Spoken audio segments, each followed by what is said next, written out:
If everybody's welcome DST members and esteemed guests. Again, I'm Bill Fulton with the Civic Philanthropy. You're part of the Community Builders Facilitation Team. Honored to be your host this evening and facilitate the process. Just wanted to kind of set the terms of engagement for tonight. This is another action-packed meeting. We've got a number of goals we're going to try to get accomplished tonight, including we're going to kind of just kick it off with the scenes from previous episodes from some of the conversations that have occurred since last time. Community workshop, as well as the inquiry team. Great turnout from this group on the inquiry team around developability. Really appreciated the extra hours folks were putting in. We'll kind of provide a little bit of the background on those. We're really going to spend I think for many of you has been like chomping at the bit, getting to the heart of the matter, questions of affordability, questions of the market analysis. We're really excited to have the team for EPS to really be the whole first part of the meeting, sharing with you some of the background that they'll be releasing officially in a report in July. This is kind of the sneak peek of it. So that's the first portion of the evening. And then the second portion is reviewing these case studies. We sent them out in advance if you had a chance to look through them, but we'll walk through them in careful detail. JJ's going to walk through those, and really kind of our purpose for that, as many of you have been asking for, is we'd love to see how are other communities doing this? What does this look like when it's done well? How do we incorporate some of those elements? So that's going to be kind of the evening. We will stop for a brief break in the middle there so we can grab dinner and come back to the tables. Appreciate the feedback from folks last time. Less downtime, more work time. Let's get as much as we can in the meetings. Just as a couple of reminders for the setup of our process, we've thought of this as two phases. If there is a consensus from this group, a substantial consensus that there's enough to move forward on, this first phase is characterized as that divergent inquiry. What are the needs and what's out there? What's the opportunities? What are the trade-offs as we go through this? The principles will start into tonight. What are we really trying to solve? And then what are the potential strategies? And as we'll talk about, we'll kind of take a checkpoint in the middle for assessing that. A little bit of a journey map. We remember our first meeting was about orientation, getting us started. Last time was really understanding that larger puzzle of the overall story of Steamboat before we looked at the puzzle within the puzzle. And that is Brown Ranch, or the affordable housing question. Today, we'll focus on the kind of needs analysis and the trends. We'll review these case studies, develop those principles.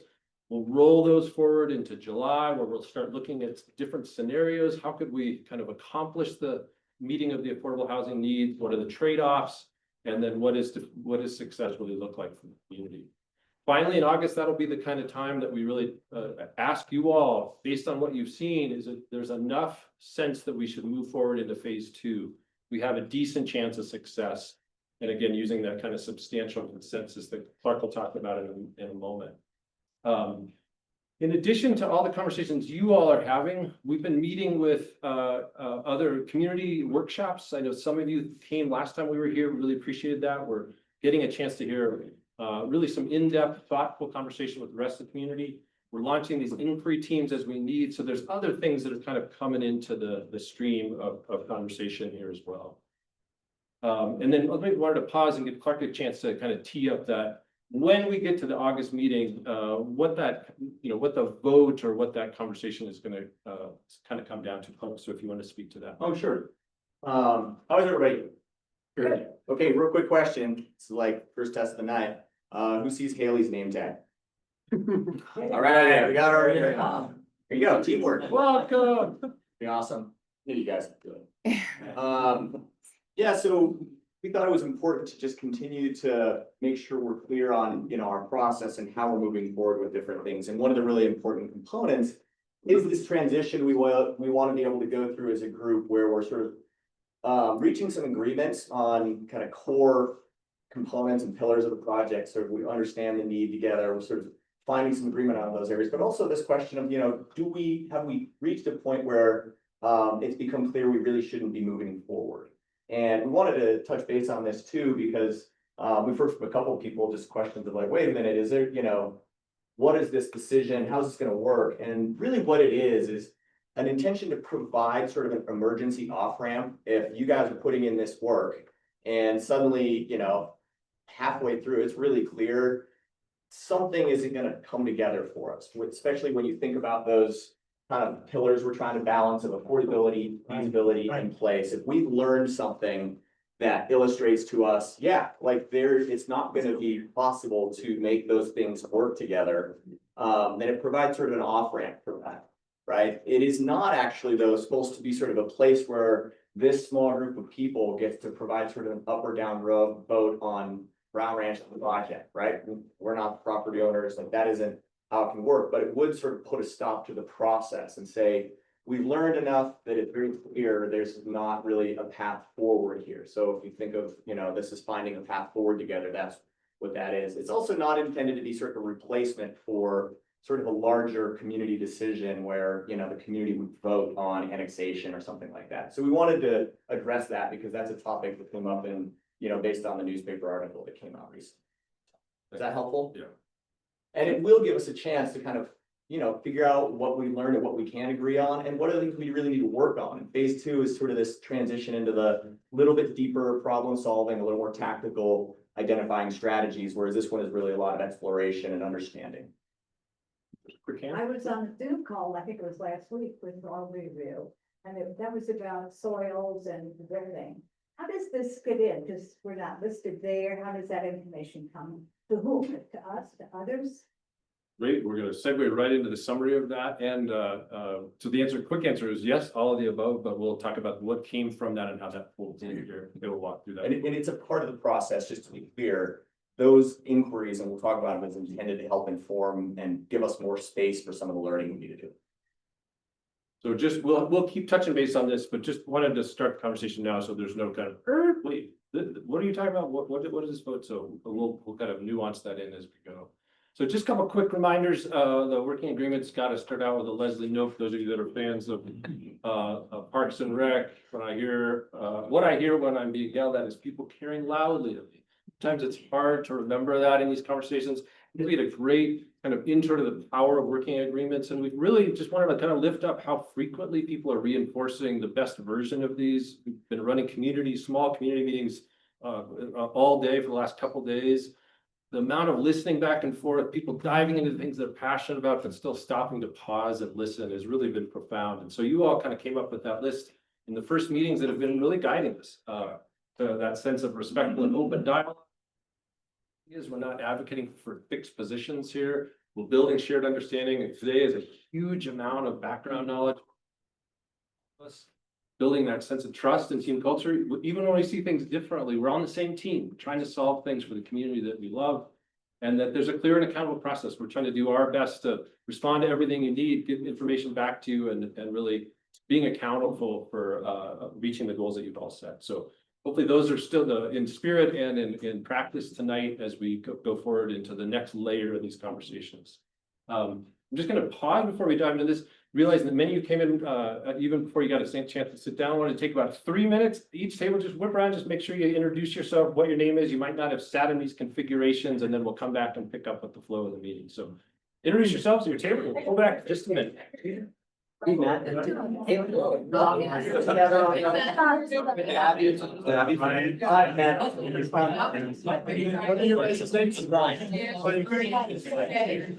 Which way do I turn this? You know, it's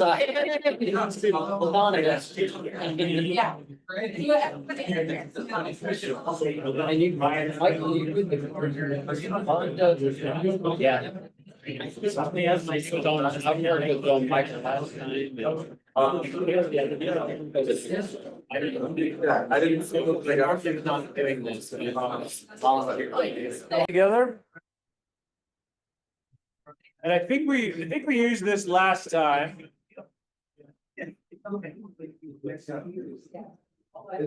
Pardon me as I interrupt the groups in the back. Yeah. If you can hear me, clap once. If you can hear me, clap twice. Awesome. So, thank you, Emily. A little technique we often use, if you're talking and you see me raising my hand, please raise your hand. If you see other people raising their hand, that means we're coming back together so we don't have to yell and scream. If you start talking while you're raising your hand, the whole thing breaks down. So please respect that norm as we go back together so we can bring it back. Just real quickly, curious temperature check. You guys know more about how this group and the community is doing behind the scenes on Facebook, in the grocery store. What's the general assessment of the working agreements? Anything we need to tighten up? Anything that you're sensing now is the time we should kind of either name it and nip it in the bud, or really celebrate if things are going well, and what your general experience is? Just kind of quick chimes in. What's the read in the back, Steve? Seems to me like there's a lot of different committees and things happening, and then email updates, and then other updates, and then in the goal of communicating well. I think there's so much going on, so much paperwork that it's confusing, and it'd be nice if there was one place that could give concise, articulate updates every couple of weeks, so that everyone could be brought back together, as opposed to, there's this Zoom call that happened, then there was something at Halson Hill, and then there was another thing, then there's DST, and then there's, and it's hard. I mean, I'm not good at reading on the screen, so I print stuff. This is just half of what I have so far, and it's hard for me to, stay up and stay engaged. You bet. Appreciate you naming that. It's a little overwhelming. So what I'm hearing, we're responding to the multiple requests for information. You're saying, let's consolidate, streamline, make it simpler. That's Well, that's, yeah, that's great. We can also just make it more navigable. I think, and I'm quite honestly, like, I think we're trying to catch up too, because we are getting a lot of requests and and so what I think we're now getting our feet under us, we can think about systems we can create to make that easier. I was gonna suggest you have one master website, post all these things on the website and time you send them to us. We're using Engage Steamboat for that, but we'll keep driving the links back to it. Once I figure out how to do that effectively. Thank you, Tim, for correcting my ways. Other temperature checks, Arnie? Nobody that I've told that I'm on this committee has ever heard of the committee. Could work for you or against you as things go, Well, but just- needing to elevate the role of the video. Okay. Good to know. Other thoughts? Yeah. Well, I talked to a lot of people and they almost think there's a predetermined outcome. That the housing authority is gonna do what the housing authority wants to do, and this is kind of a whitewash to be like, oh, well, we have consensus and we're gonna make it just like before, where they supposedly, there was no opposition, and that we're gonna end up right where we were in the beginning. And how are people responding when, how many folks have heard that sentiment or that feel or felt it yourself? How are people responding just out of curiosity? How are people responding? Yeah, how are you responding to that sentiment? Meeting, I was very hopeful. And I encouraged people to go to the group meeting, but after the second meeting, I went back to thinking the same thing, that it's a predetermined outcome. I feel like YBHA is heavily involved and in the direction that we're going. So I agree, and it's hard for me to sway people to keep an open mind. That's your thing. Yeah, how are others feeling?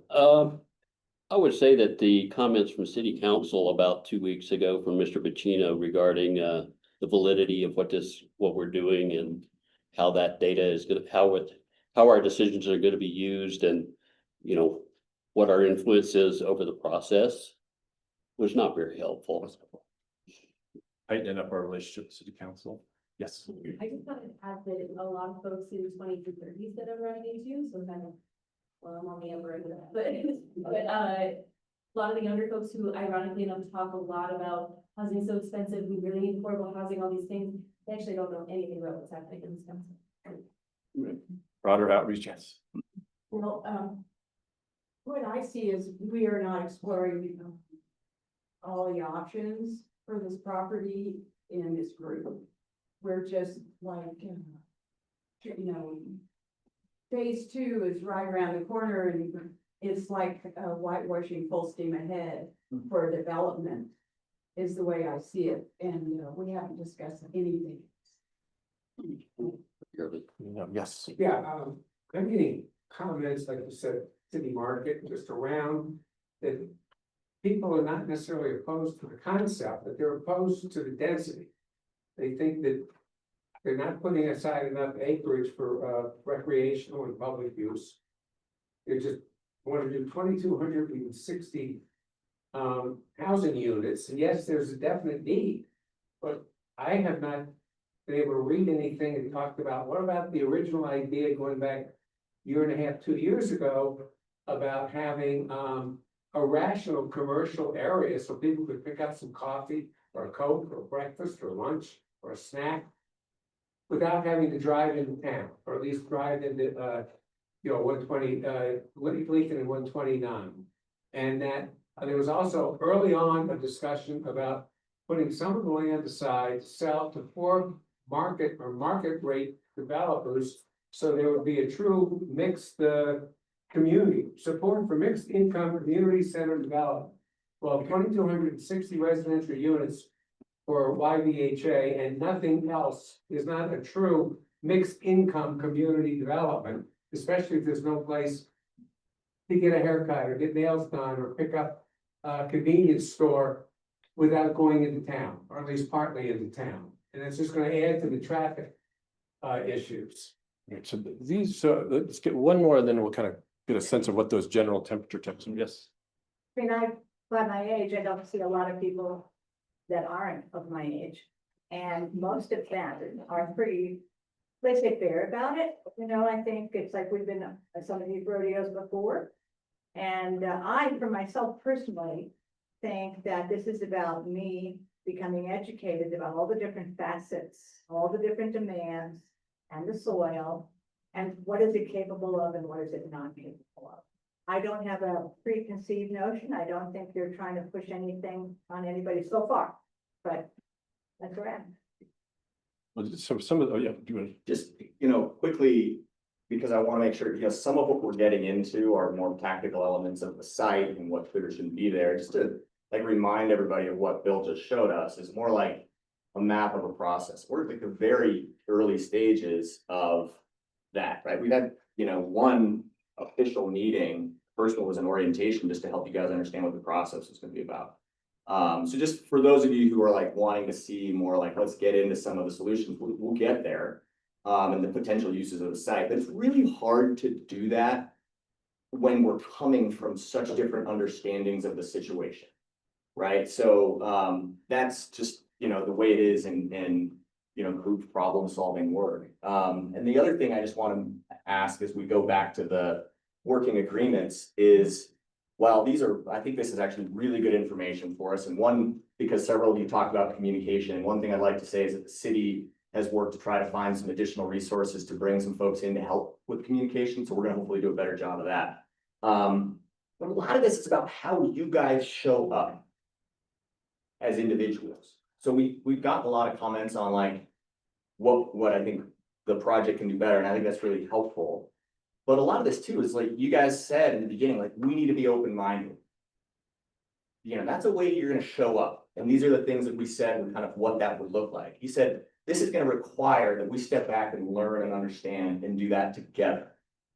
So that's asking you guys, you guys laid these out, but that's a way you're gonna show up. That there's some trust. And that we're trying to create a sort of sense of team culture that we're working together, even though we don't agree. And we can have conversations about these ideas and not agree on the specifics, but understand that people's perspectives are valid. And then just and this is a lot of what we've been talking about, and I think we will take a lot of what you guys have said, like we'll make sure that the process gets cleaner and we do better. So all that feedback's good, but I just want to make sure we're really thinking about how we're showing up both in these meetings and outside. Because I'll be frank with you, like we're hearing things that are suggesting that we could do some things better potentially in terms of just how people are talking about the project, how people are talking about other interests, either inside or outside this room and project. And, for being one official meeting in, it probably doesn't align with some of these things. So we were curious how you guys are feeling about it. I've met with a lot of curiosity in a positive way. But I've also been vocal about being a part of this. I'm taking away elevating the role of DST could be useful, people not knowing about it, making sure that closer ties with the council and with the Housing Authority Board. Now, I don't know what we can do about the predetermined decision, only from the process standpoint. At the altitude we are now, we are simply exploring, is this enough viability to move forward? So it's really difficult to say there's anything determined. The details about. But noting like what the community workshops we've done the last 2 days Yeah, are initially. Yeah, so maybe we'll pivot there to now to those things, but anyway, we'll keep doing the temperature check on how things are going on. Clark, I really appreciate it. A lot of these are about how you all are interacting with each other and how you feel you're showing up in the community, so we'll keep strengthening that request as well. All right, so I'm turning over to Kale. These are some just answering some of those questions. How does all this information fit together, and what's the rest of the community talking about? So Kale, if you don't mind walking us through that, if you want to. Sure. So raising hands for me, how many folks were at this community workshop? The What's Next for Brown Ranch workshop? Where was it? Allison, right? It was at Yeah, Allison. it was at Olympia Olympia Hall. Mhm. Yeah, May 8th. May 8th. Okay, and then how many of you from that read through the summary report that got sent out before this? Okay, so it looks like a good number of you. This is one of those moments where we're bringing in information from other forms of engagement. Because the trade-off of this is we've got a bunch of folks to really go deep into the issues, but you all cannot represent the whole community. So we're bringing in those other forms of engagement as well. And so when we send out those different summaries from engagement processes, you all are acting as stewards on behalf of the community to consider what the community is saying to us, and we're delivering to you too. So that's the way that I treat those. We're not going to be able to go through everything that happened during those community meetings, which is why we send out the summary reports. But here's just a couple of takeaways that I want to give you from that first workshop, which was really about thinking through some of the very same questions you all answered during your orientation with us about what do you love about your community, what do you hope for your community, what are you worried about for your community. And when I look at these common ground statements, we used a tool called Polis that actually took the statements you all had generated in DST about what you value about your community and put them into a Polis that allowed people to say if they agree, disagree, or they're unsure about something you said. They could also add their own ideas. What came out of this is that participants by and large agreed that in Brown Ranch, there's an opportunity to provide quality, affordable housing that helps to address a growing economic disparity to ensure current and future generations can call this place home. And when I say this as a takeaway, this is a takeaway from what the people at that meeting said.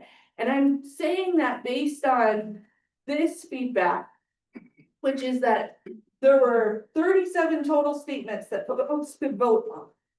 30% of those statements that you all came up with your value statements had more than 90% agreement.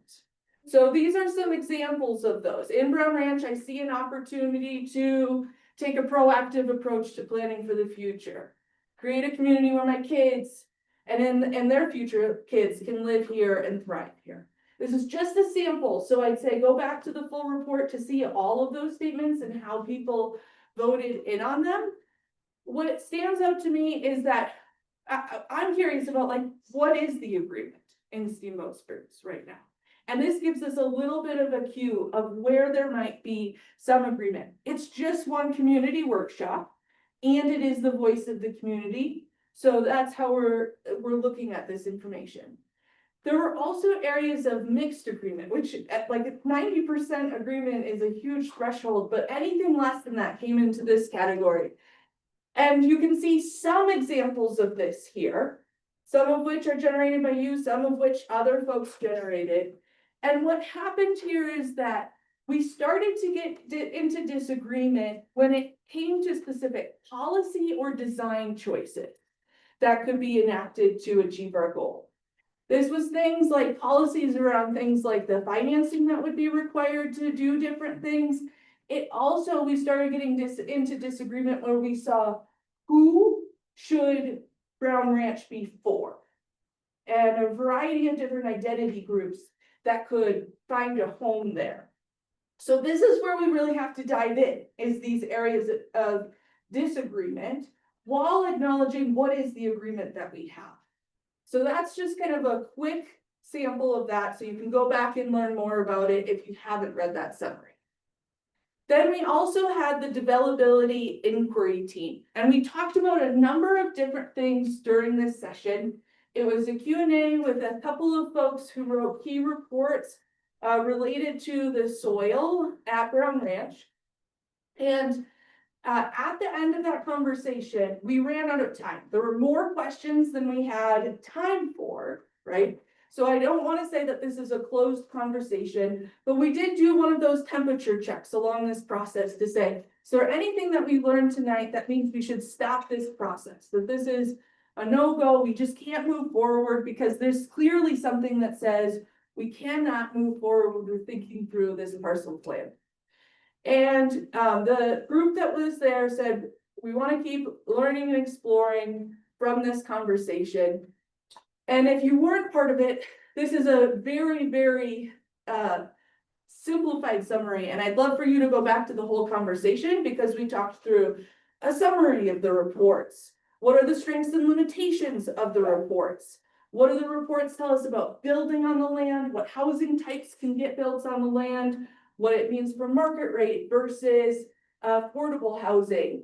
And that's kind of where we've got still some questions that didn't quite get answered. But here are some key takeaways that did come up from the folks who were the experts in the room responding to Q&A questions. Okay. These are all just teasers to go back and look at those full reports. And to that end, on Engaged Steamboat, you also have the full recording of this session as well. Two last things on that. We also know that, you know, as folks said, that it may not be as much about the soils as it is about trust. We've heard that a lot of like, and I guess I just want to put out an appeal to want to certainly honor people's feelings about trust. And there's an avenue for rebuilding trust that you're welcome to pursue, or how you feel like, if it's whether it's the housing authority or with the city council. Want to encourage you to take any steps you need to address what you think has been occurred in the past that wasn't to the best of intentions. But I would want to say the lane we're in isn't about what things have happened in the past. It's about what would go forward in the future. So whichever housing authority you have, whichever members on city council, they will need your best thinking on these questions. And we just don't want to spend all of our time having to work through the things about a past process when we've got the chance to figure stuff out through this process. So we just keep encouraging you to focus on what we have ahead of us. What are the opportunities and how do we get it right? Just make that appeal. Yes. The basis of trust. How many people did you count here were at that one meeting at the beginning of May? In terms of the total number of attendees? That's here, yeah. Well, A whole bunch of what people meeting? didn't raise their hand. What meeting? We had a 4-hour meeting the night before. Oh, yeah. You were, and you guys were not expected to be there. Yeah, you were not required. What I'm getting at in terms of trust is, what's the denominator for your information or everybody else's information within the room at that time? Right now, I've gone to a couple things, been to a couple things. Some other people have gone to other things. I hear about other people and other things. And it's like, okay, I know you addressed it before about maybe we should have this and that. But it's like, I personally feel that it's very, very confusing. And when things are very, very confusing, how do you build trust? Because it's like too many opinions.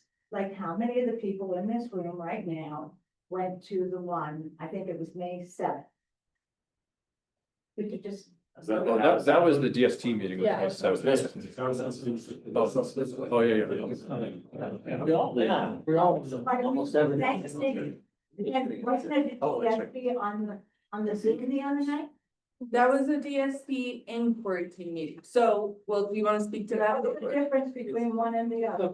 It's a subset. It's like an action team in some ways, or We were realizing that there's a thirst for information and working through some things that with the number of meetings we have and time we have with you guys, simply impossible, you know, because there's a lot of things we need to sort of work through. And so what we tried to create was these sort of parallel tracks of learning information that people can come into. Quite honestly, they were intended to be We thought they'd be smaller groups, and then those groups. You guys keep showing up. What we're hoping is that those groups will then come and give an update to the group, like, here's what we learned. We talked to these folks that are geotechnical experts and they walked us through this thing, and that was a response to the commentary that happened at the end of the last meeting. It's like, okay, let's find a space for that, right? Because we heard the concern about there's this report out there, we need to know about it.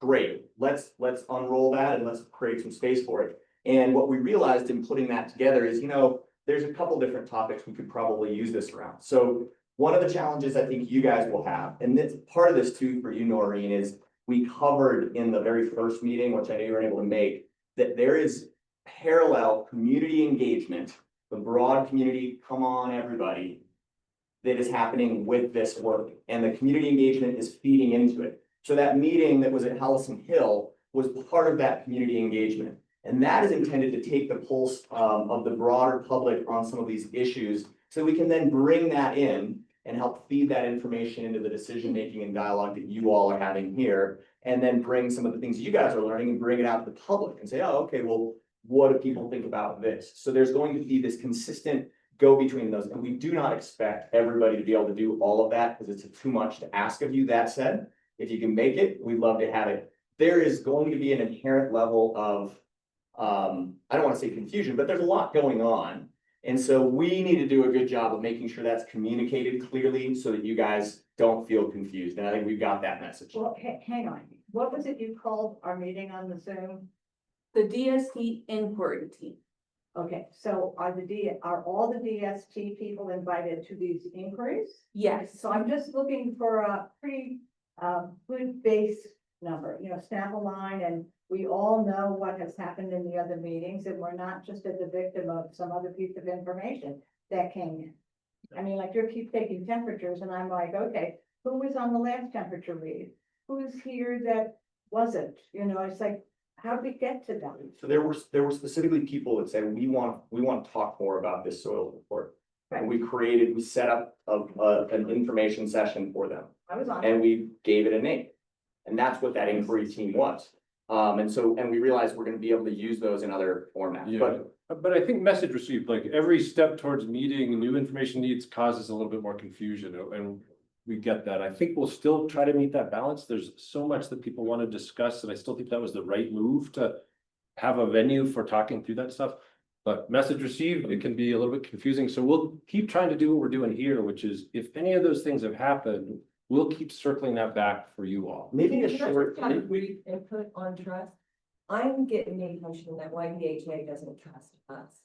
Because here, the discussion, it kind of went back to like, pre-annexation vote. The same players, the same arguments. I was on the Zoom call. I was driving my daughter back from school across the country. I was in a hotel for 4 hours on the Zoom call. And then I think there was 8 of us, and it was good, game was good. But in the middle of it, one of the most vocal people was an employee from YBHA. Like, I would like to see them trust us. Sit back, listen, see what we come up with. But it's not even that meeting. Like, I was a little bothered that the soil report that they were concerned about, the guy who wrote the opinion wasn't invited to the meeting. Those actually were the authors that wrote the report. We And the started with that. consultant that made an opinion, which, because there is an added thing. Yep. I mean, yes, subsoil, it's all the same as what happened in Steamboat in the area, but when were those other subdivisions built? 25 years ago, what is the cost? So we need to move to the next piece, but what taken away is trust is still an issue. There's specific things that we could talk through about how do we increase the level of trust in this process? And obviously some of that is But broken. trust us too. Yeah. Trust the variety of opinions, which we got both extremes. You did a good job. Definitely a process on all sides to kind of ease into this new reality. Maybe this is not the time to say it, but I think there's also, this could be incendiary. There is some folks who feel like they can't trust other citizens because we feel like maybe from the way that the vote went, they don't really care about our outlook. So I'll just put it there, like, there's an internal trust issue too. And there's, so you got, and I think this is good that we're saying this, Bill's right, we need to move on. One thing I want you guys to know is there's a reason that we've set this up the way we have. And we recognize that trying to rebuild some of that trust in the community is actually a part of what we want to begin doing in this room. So I think that is completely valid, and I think your point's very valid too. And those are things that, it's kind of why we wanted to revisit those working agreements. Because if we just note those things once and say we ought to do this, and then we come back into the same mind frame that we have at the very beginning or during the vote, it's gonna be pretty hard for us to change, right? For us to be able to move forward together on some of these things, we're gonna have to actually sort of provide a little like internal vulnerability of being like, I don't trust that guy or that gal. But I'm gonna sit at the table, I'm gonna do my best to be in this conversation and hear them out and acknowledge that they're a person who lives in this community too and loves it here, and I wanna hear their opinions. And so let's keep working on that. I think both of those points were actually really helpful for sort of reestablishing why we're here. And we wanna keep hearing those check-ins. I'm thinking too, there's a couple simple things on the communications and confusion. Maybe a short, just like weekly summary of like, what's up, what happened this week. Check out that.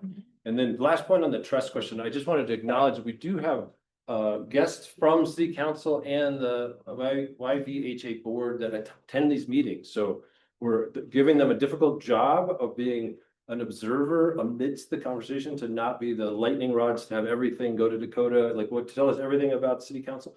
So we're trying to find that balance, but these meetings will always have rotating members from those bodies here every time. So if they're listening in at the tables, it's not to influence it.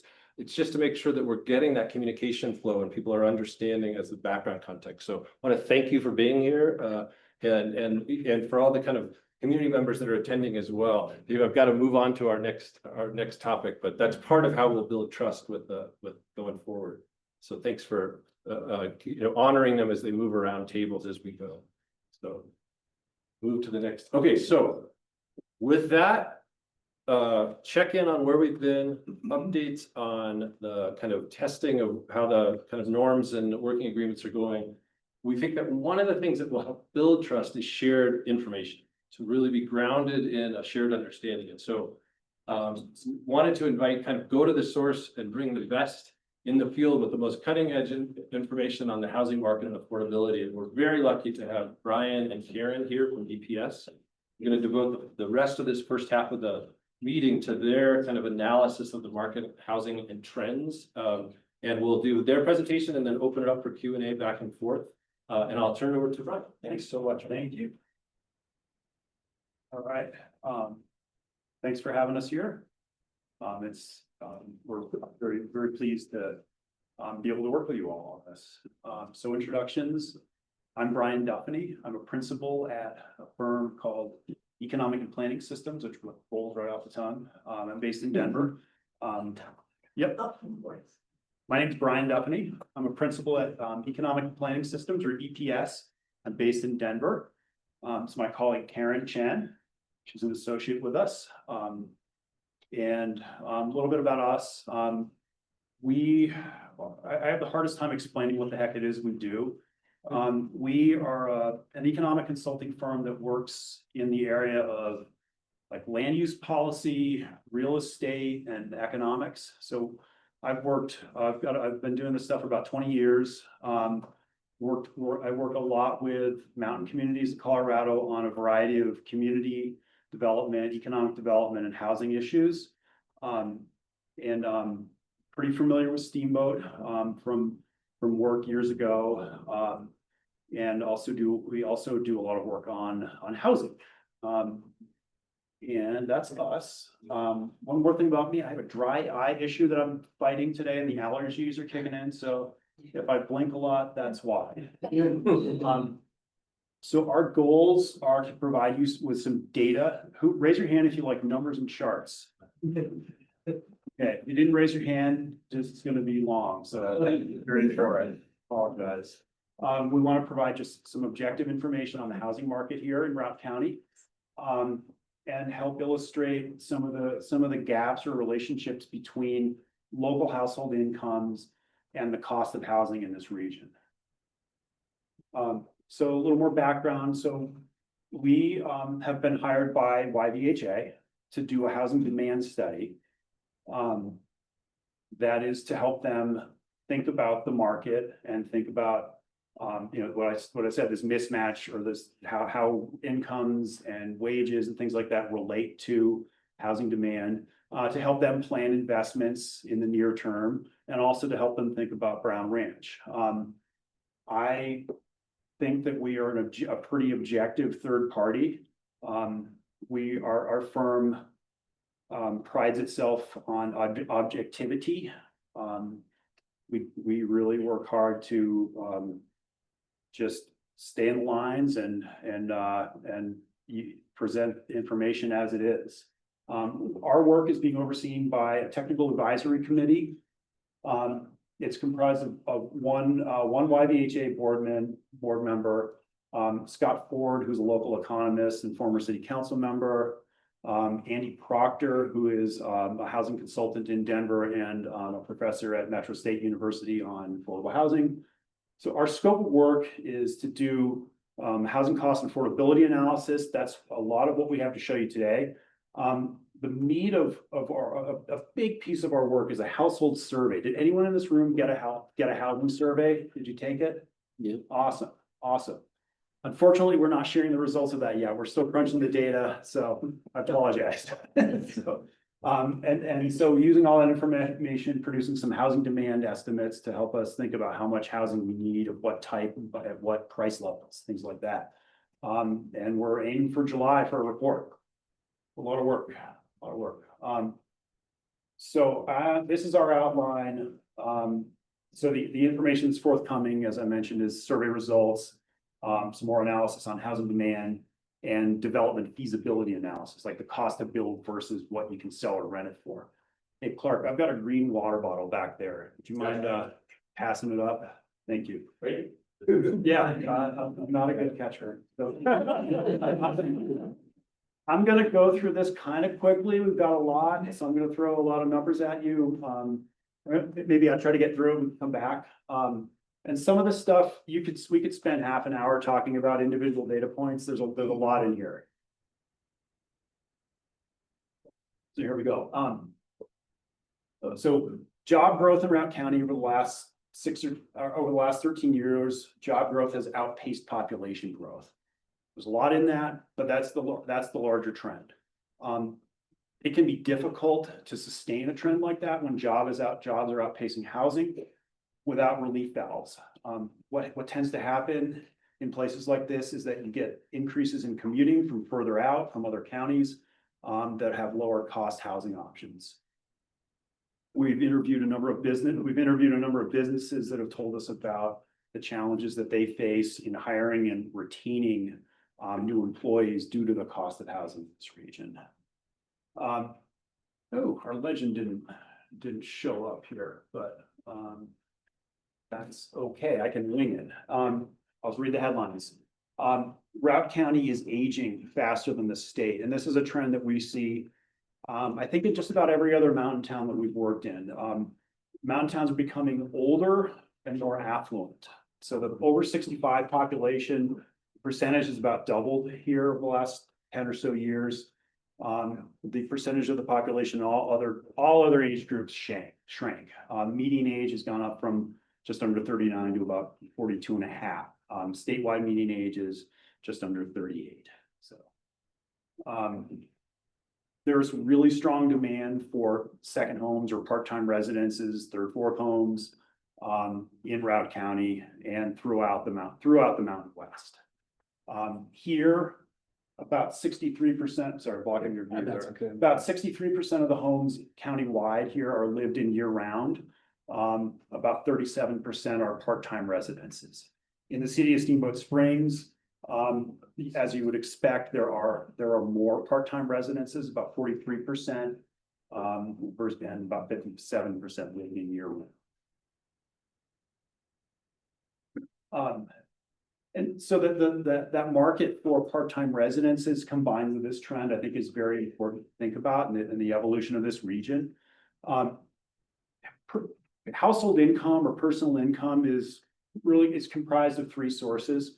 So wages and salaries or earned income. Investment income, retirement income, things like that. And then transfer, what we call, the economists call transfer receipts. They're basically government benefits, social security, welfare benefits, things like that. So those are the three components. When you look at Routt County and a lot of other counties like this in the Mountain West, the percent, where's the laser? No laser. It won't work on the TV, but it might work. Okay. The percentage of income coming from investment or non-wage income has gone up quite a bit in the last 13 years. And that signals to us, combined with the aging, that the demographics are changing. It's, again, it's becoming older, more affluent. We heard also today that about in the housing market, I think there was a report released recently that like 51% of the sales are cash transactions. And so like statewide, there continues to be a big influx of wealth, because it's a nice place to be. I mean, you can't blame them. I live in central Denver and hear at cocktail parties about people that have moved to Colorado from, we can pick on the Bay Area, maybe pick on like the San Francisco Bay Area. And comparatively, the cost of housing here is so much less. They're buying, a house in Cherry Creek or Hilltop and cashing out their equity and buying a house in the mountains too. There's just this tremendous tide of wealth and demand for vacation homes in Colorado.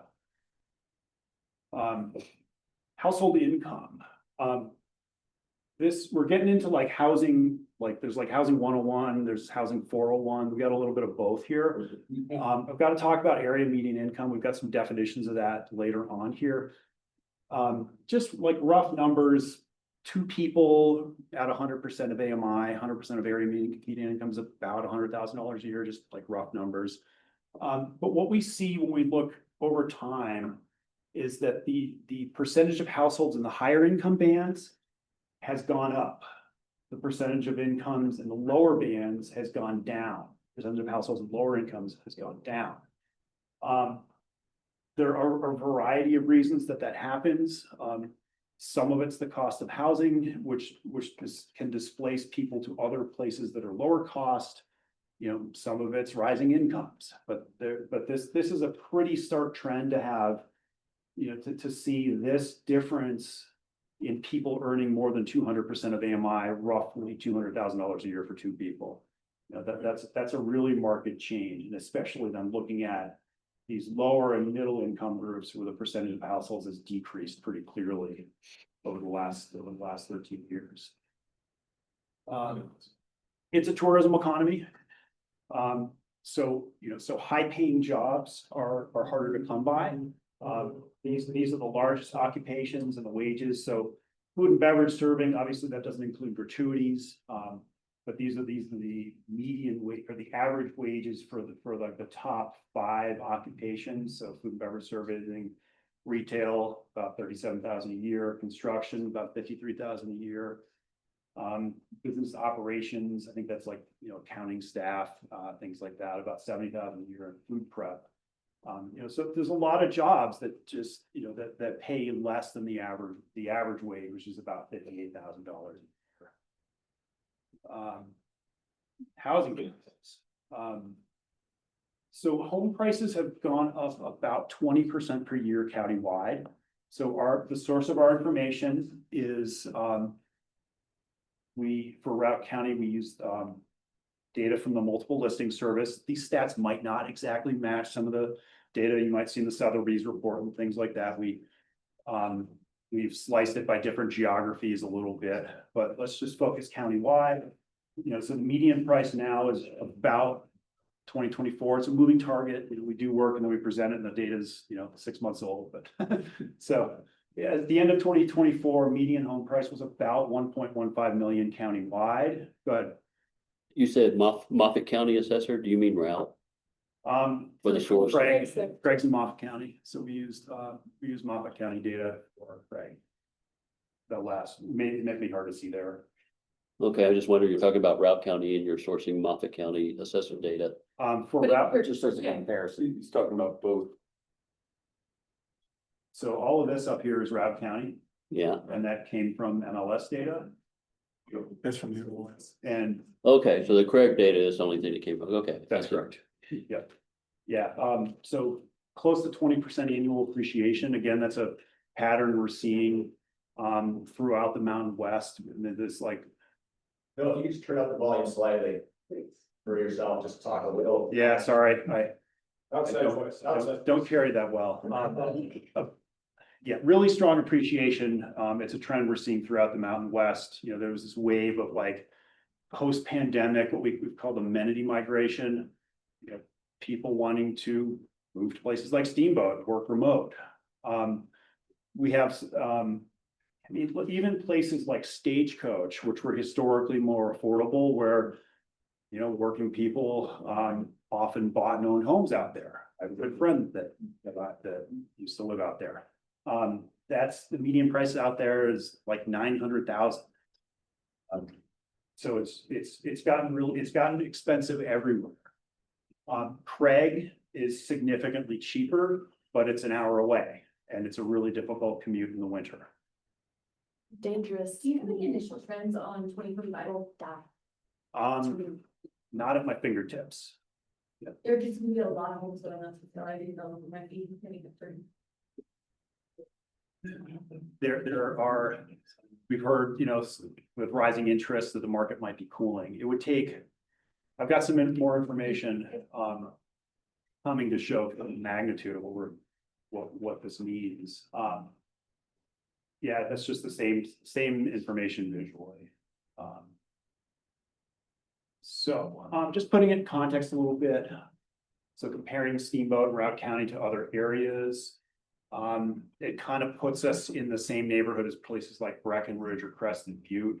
1.4 million median price in Breckenridge, 1.2 million in Crescent Butte.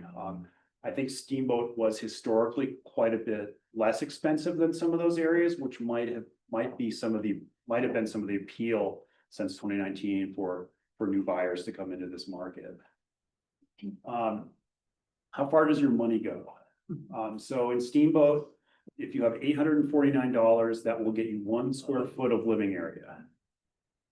Wow. Smaller than the seat of the chair you're in. Wow. Yeah, that's expensive. Home price distribution. So one might ask if the dismiss this. There we go. You know, if the median price is 1.15 million, surely there must be some homes out there that are less expensive. This shows the price distribution of home sales in 2019 and in 2024. So maybe if I look at this screen instead of that one, I'll project better to the audience. So in 2019, there were a lot more sales below $500,000, below $500,000. Now there are a lot more sales well above 500 and well above 2 million. So the market has shifted, really shifted dramatically since then.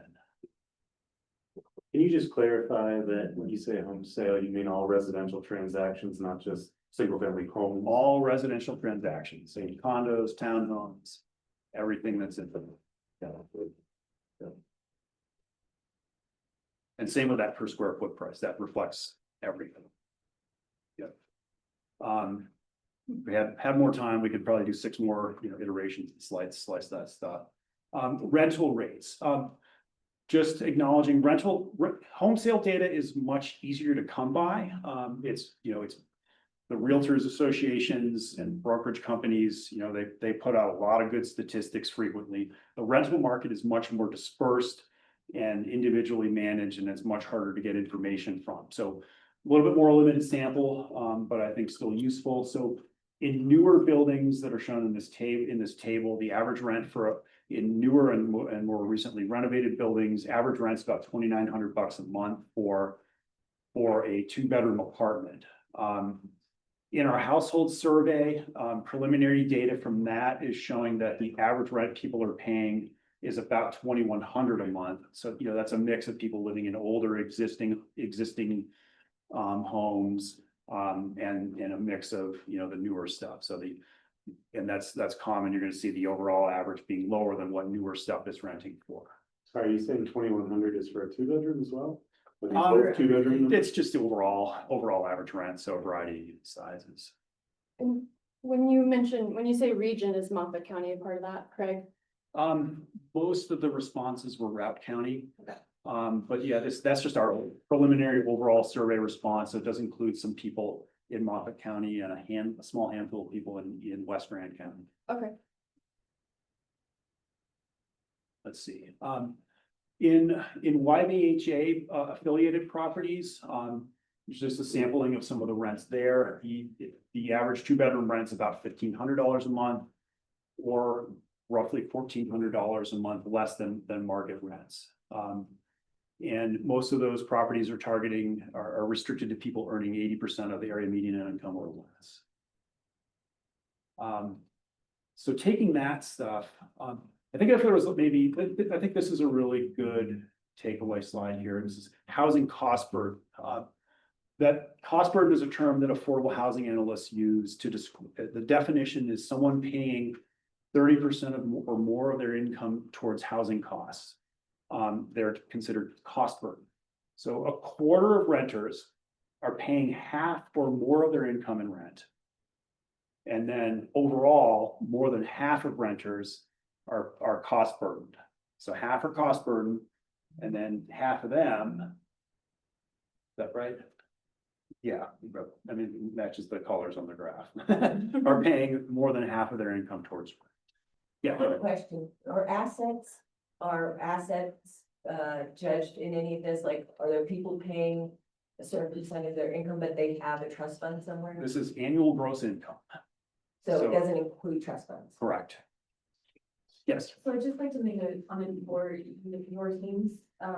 So earlier when you were going around and I said a lot of younger folks were concerned about affordable housing or maybe not sure. The other thing that they've heard is actually related to this, and I because I've never paid less than 50% of my income for rent in Colorado, anywhere in Colorado. And they're concerned that even with ground ranching, that they would support living, what is actually affordable. And we just put a note on this, these numbers reflect a lot of that sentiment in the community. Sure, pretty neighborhoods. What is affordable for ground ranch? Mm-hmm. Yeah, and rental housing has been a challenge in a lot of places, even in Denver, where we are.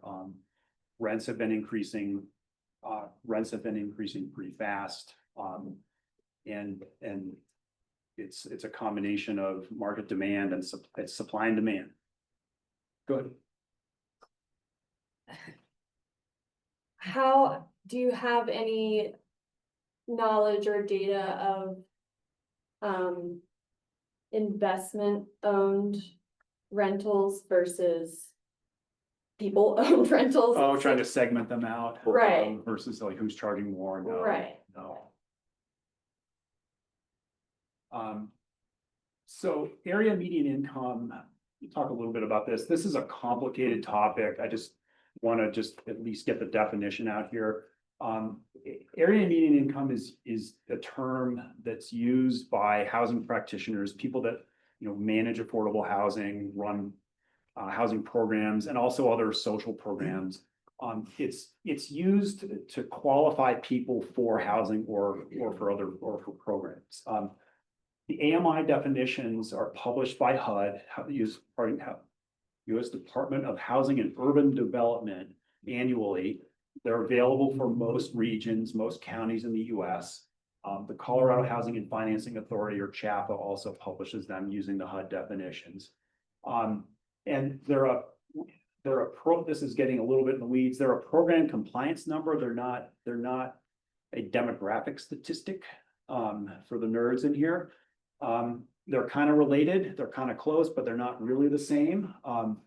And these are the AMI definitions I hinted at earlier. So, and they're updated every year, and they vary by household size, which makes it even more confusing. So the 2-person definition, 100% AMI is one number, and then they go up for 3, 4, 5-person households. there's a huge matrix that shows these numbers. And so 2024, 100% of AMI was defined as 95.3. In 2025, it's $104,000. That's a 9% increase. And those AMI definitions also inform what developers, affordable housing developers, can charge in terms of the maximum affordable rent.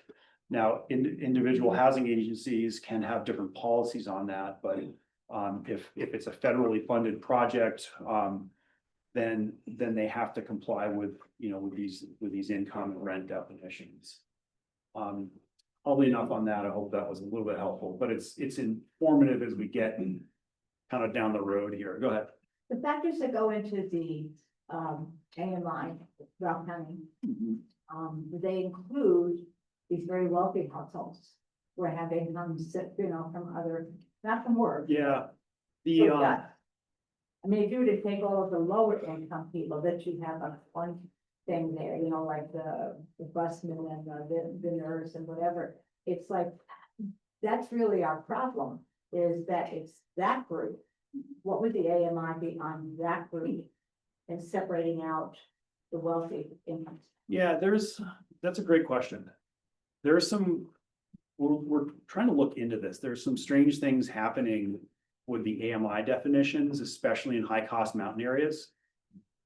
Because when HUD has a model, they have an economic model that they use to calculate the AMI definitions for everywhere in the US, including Guam. And there's speculation that the increase in what we showed you earlier, unearned income, high wealth individuals, high income individuals might be skewing up these AMI definitions. Yeah.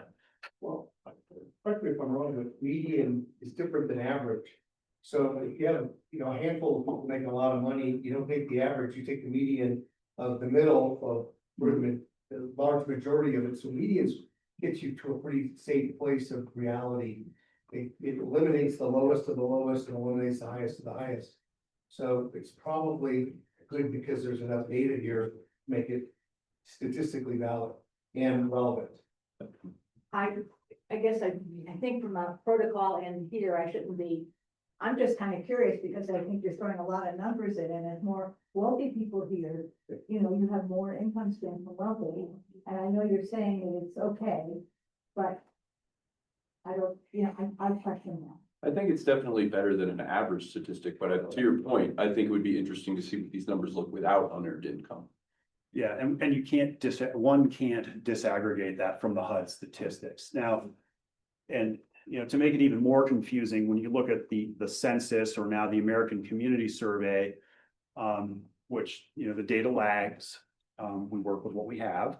The 2023 median household income for Routt County is 104.8.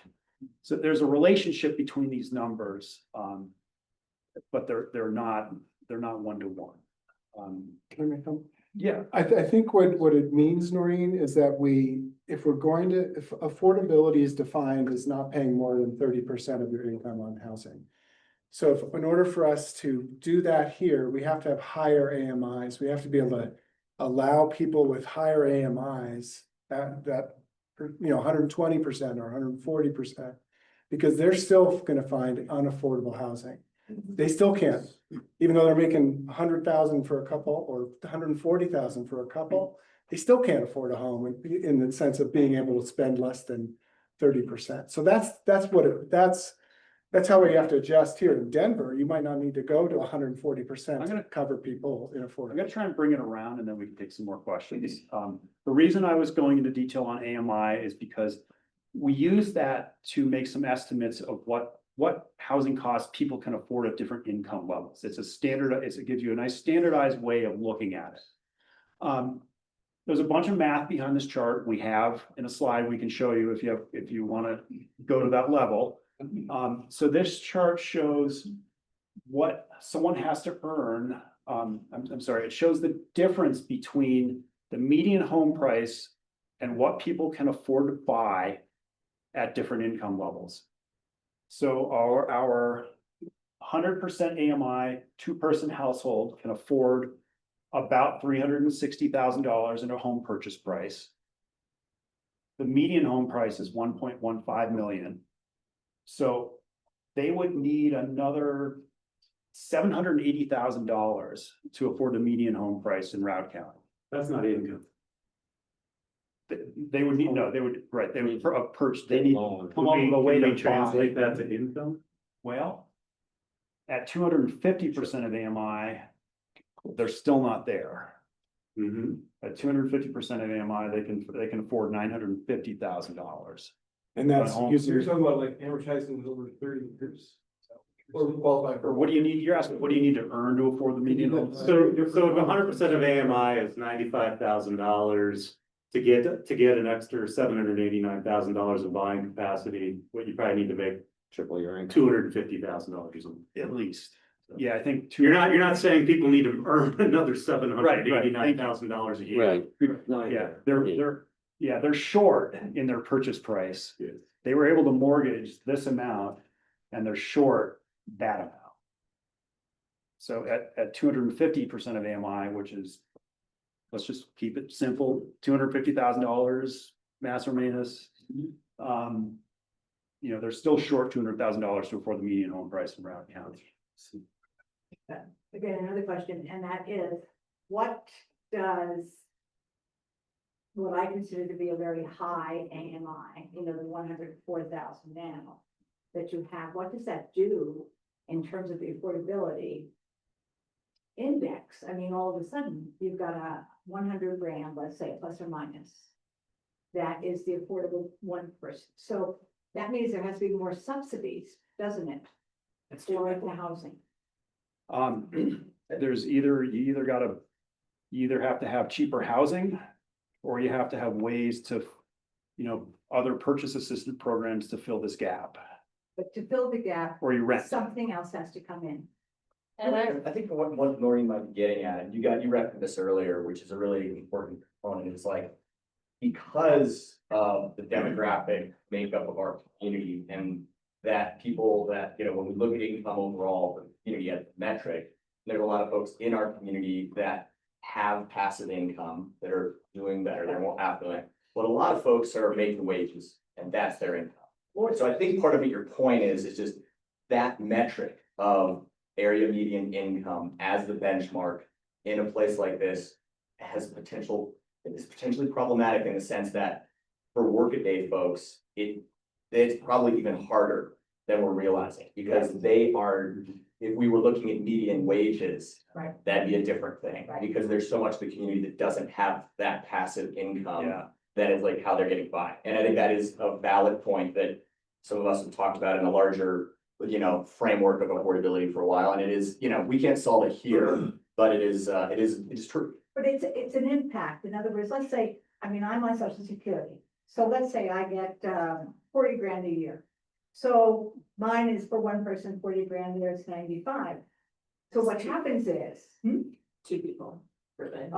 I thought it was one. No. No, two people, yeah. One person's about It'd be in my house.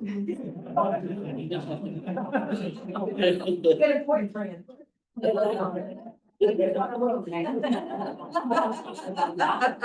Here, put in perspective, put it in context. These are some median wages, go ahead. Yeah. Like a single person now. Oh, Some people are That- like very independent. It's about 80,000. Karen, can you pull up the table? Routt County for a single house. I was thinking about putting this like in. $91,000 this year, a single house, single person AMI in Routt. I was thinking about putting this out as a cheat sheet. Then that means any organization that wants to help me to be in a home has to subsidize me more than a person that's earning 95.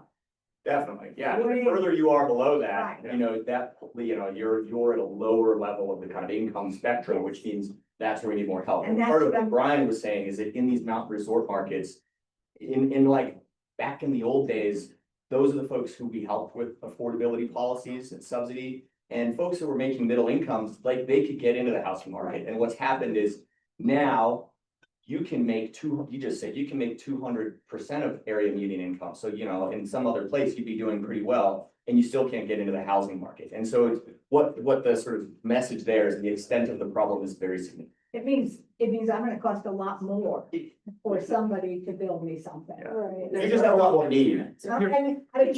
Now. There, a lot of the subsidies are loans too, so that entity has to make that money back some way. And they're, over the life of the mortgage or whatever, it's the snake eating its own tail, like you're gonna pay back more for them to even out their budget sheet, unless you get a grant, which those do exist. But oftentimes it is a loan of some kind, so like, let's just remember that like subsidies most of the time over the life of whatever their loan they're giving you, you're never gonna make more money because you always have to pay it back. They're always gonna get their zero on the budget sheet. And so when people are subsidized and they're already in a low income situation, a lot of the tools that we have to help them get into a house inevitably keep them at a low income over time. But let's take a developer point of view on this one, and I'll use the housing authority. Someone like me costs them twice as much to put into their projects. So it's like, why do that when they have other people that should get in there? It creates a real ethical problem for all of us. And a lot of people that I know that have been here a long time, and their social security is based upon low paying jobs, right? So I think I'm kind of typical, and it would be, what happens to all of them? Because there's a bunch out there. So first of all, I think there's a bigger set of conversation to have here that I think is really important for us to get into, but also just for getting to your question, some degree it's true in the sense that you are going to be able to bring less into the acquisition of that home, which is going to be subsidized in a way that lets you have that opportunity. Or if it's, rental, it's going to be price restricted at a level that makes you be able to get in. That being said, the cost to produce that home for you does not change. So in a way, the math of development finance actually doesn't change. Like there's no place where they're like, we're going to use nails for you. They're way cheaper because we're going to go to the cheap part of the hardware store, right? So it's cool in the sense that like the cost of building housing costs what it costs. And what we then have to do is think about who do we want to try to make this available to, recognizing that in these places like this, we're probably not going to be able to serve everybody. And so how do we try to help as many people as we can? And, so in a way, I think you're right, but also like at the end of the day, the cost is more in the production of the homes. And you don't necessarily require fundamentally more subsidy, although yeah, you can't bring as much more to the equation. So there's less revenue. It sounds like 6 of 1 and half. Well, yeah, I'm just saying it's complicated. We'll have more of the conversation. Thank you for drilling into these questions. You're asking questions of fairness and how will all this work. I just also want to, if you wouldn't mind, if we could give full presentation out and then we'll come back. We're almost done. Keep interrupting. We're almost done.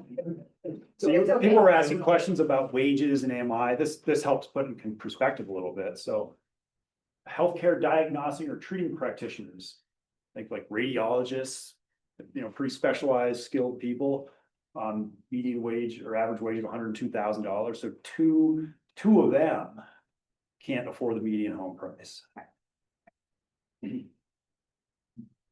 All right, we've maybe beat that one enough. Let's see. Can I just add one more level set to this conversation? Sure. Which slide would you like me to go to? I don't know. How about this one?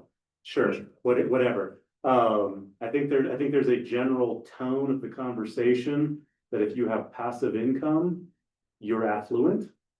And that is not, in my opinion, that is not true. We have plenty of retired folks in here that are living off of 100% passive income that wouldn't necessarily be considered affluent. So I just want this group to level set that just because you live off of investment income does not mean you are affluent. And building on that, we find in other places like this that you have retired people on fixed income living in a house that they don't want to live in anymore because it's way too big and it takes way too much work to maintain and the taxes keep going up, but they can't afford to leave it. they can, if they sell it, they're gonna have to leave the community. Mm. They can't sell it and buy something else in the community. Michael. Yeah, if I could just add one more thing too. One thing that I think probably some people might be missing with the data is, that those gaps that you're seeing, we have a median income household is not necessarily buying a median income house.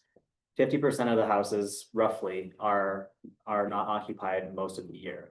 So what we are seeing really is a compression of, maybe the bottom 90%, the people we think of as, the typical working locals are squeezing into that bottom 20% of the market, because we did see in the chart that there were some houses that sold under 300,000. Those are almost entirely mobile homes. I live in one, but that's why supply is so important, is because if you have more supply overall of less affordable, of less costly products, and if you go to the cheaper section of the hardware store to build those houses, if I could recommend that somehow, that's how those graphs skew, because these aren't just, every person is going with their AMI to their equivalent median house. They are fitting in, they're fitting into wherever on the bell curve of the income that they are, and then they're fitting in wherever on the bell curve of the housing product they are. It's the further that mismatch gets from the median income to the median household, that's where we all start feeling the pain. It doesn't mean we're all living out on the streets necessarily, but we're packing into lower and lower quality houses with more and more people. And so that's where these numbers need to bring us, is how can we use the tools we have at our disposal, whether it's Brown Ranch or changes in zoning, or a combination of all of these factors, to actually make the market work more naturally so that the subsidy isn't as great and we can do more with it. I think this is my last one before the takeaways. Let me plow through this one and then we have some questions. So this chart shows the number, the percentage of households. Does everyone know what a household is? A household is a group of people, related or unrelated, living in one housing unit. So one person living alone, two roommates, two families, a family, those are households. It's people in one housing unit. So this shows the distribution of household income by AMI in the orange, and the distribution of home prices. So we took by AMI. So we have a list of how many thousands of home sales, I don't know, 10,000 records or whatever home sales. And we can back calculate from the sale price what you have to earn to afford that at 30% of your income, and convert that to a percentage of AMI. And so I'll read the text. 3/4 of homes are only affordable to people who earn more than 200% of AMI, or about 200,000 per year. There's a mismatch between household income and home prices. So this just shows how mismatched household income and the housing market are here. So key takeaways. I think that Routt County has kind of turned a corner. 10 years ago, it was not nearly this expensive. It was still expensive, but not nearly as expensive. And I think it's hard to turn around from a trend like this. I think you can extrapolate out to other mountain communities and look at the housing challenges that they have, the business operations and hiring and retention challenges that they have due to housing costs. I think it's important to recognize the strength of the part-time resident market, because those types of high net worth people that can come into a housing market like this and pay cash are going to outcompete local buyers. And so it's not only a supply question of just building more housing and trying to build more housing that is maybe not going to appeal to that type of buyer, but also needing to have other tools, other ways to ensure that new housing that gets built is available for the people who need it. And it's, and we use shorthand a lot. We talk about workforce housing because it's kind of easy to say. But it's also what was mentioned here, people on fixed incomes who have, ties to the community, have been here for a long time, and might need a different living situation, but there are no other viable options for them. I think Yeah, so those graphs show that there are housing gap, what we call gaps at basically at most income levels here, most wage and job types. And I think a lot of it depends, a lot of the housing pressure or housing pain that people feel also kind of depends on their life stage. People that were able to buy their house 20 years ago and have been in it at a 30-year fixed rate mortgage on 1990 prices or 2015 prices. They're in a better situation than someone trying to get into the market now. And just recall the degree of cost burden among the renters. And that's it. That was a lot. So thank you. We'll go around. Maybe take a few questions and then we have a facilitation exercise afterwards. Go ahead. I was just wondering, you talking about the housing survey that was sent out. Do you know if that was sent out in any other language? It was sent out in Spanish also. And we have, can't remember how many responses we got back in Spanish. I think there was some translation support for that as well. Yeah, like at least a few thousand or 100. Yeah, so we'll be reporting out results separately, for those. Some of the statistics that you were mentioning here in household, we know that for people that English is not the first language, household is completely different, right?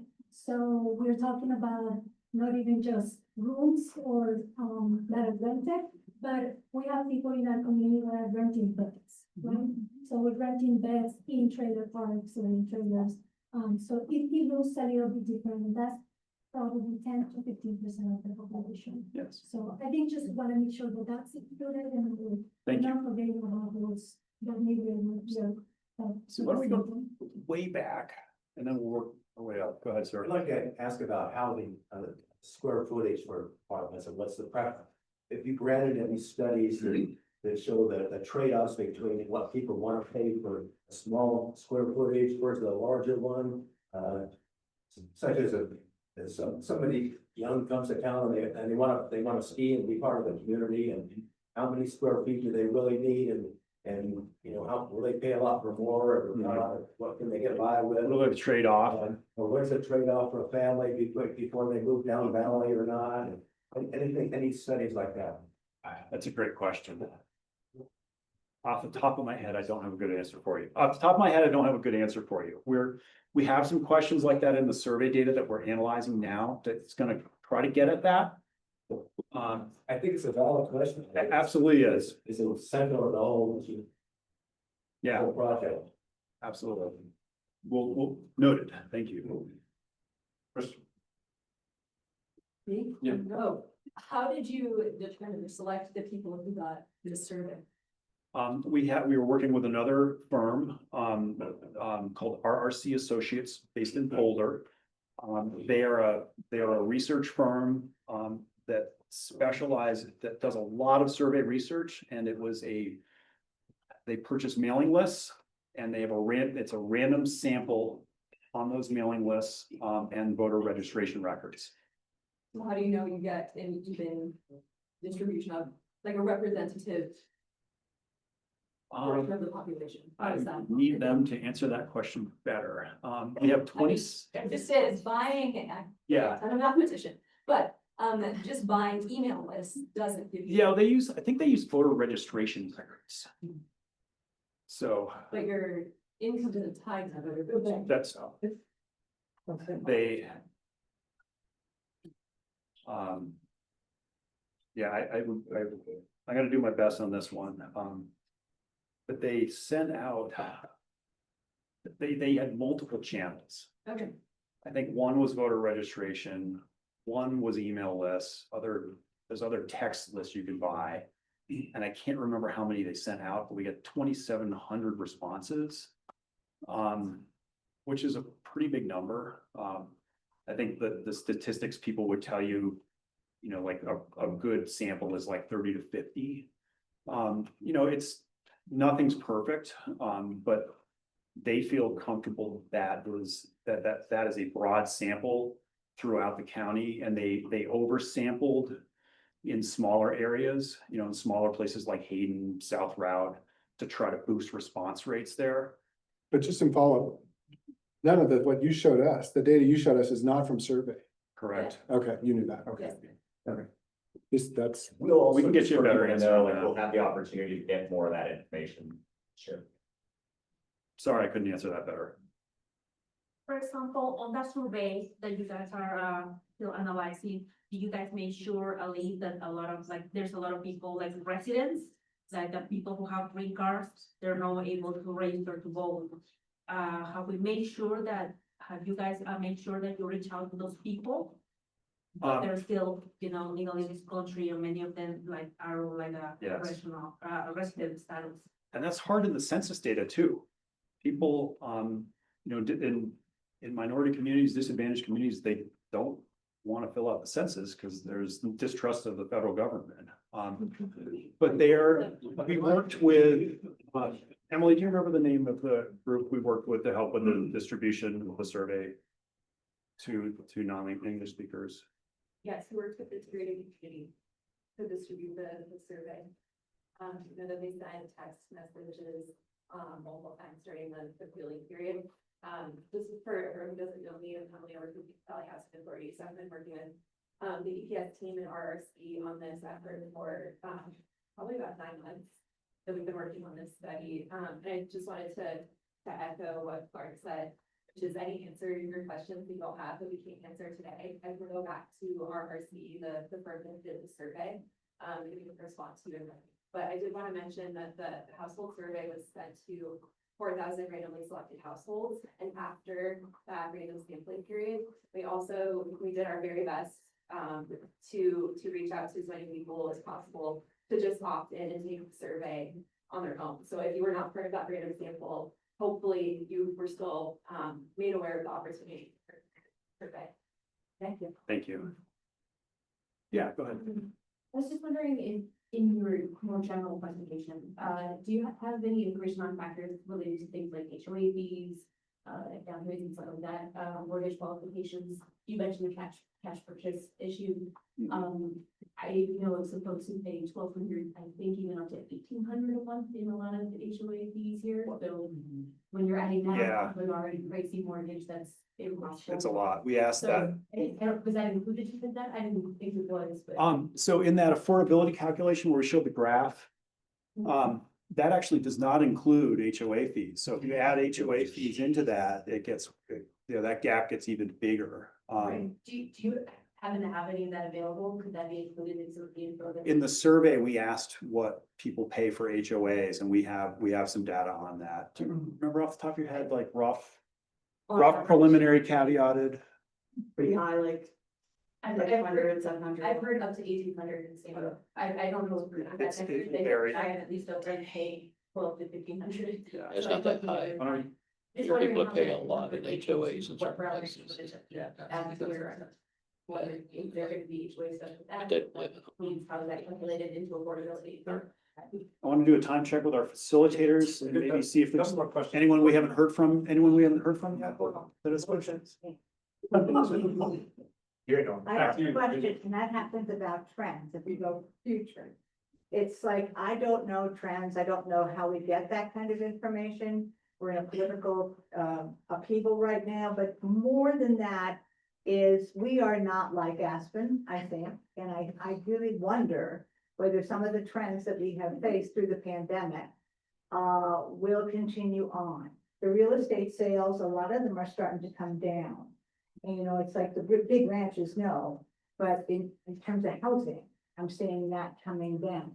And I think that this isn't so much about you have the answer for me, because that's a tough one, but it's like, that should be equated into the plans. In other words, if there's gonna be a downturn, how do we handle that with our planning? How much would housing prices have to drop for them to be affordable? A lot. We would need a depression. Yeah, we would, yes. That's what millennials are coming for. I think. Here's that. This is Dash. I think, you know, just personal anecdotes, I think we're seeing maybe start to a plateau. What we would need to see is such a huge downturn for us to even be in the ballpark here. Who bought in 07? And I mean, well, yeah, but Right. is that, the conditions are not the same. We could get into that. Nobody's here to predict the future of the housing Yeah. market. I would And argue that millennials have housing problems because of 2028 or 2008, but anyways, go on. well, I'm just saying, I think it's futile to try to factor in what's going to happen in the housing market in the future.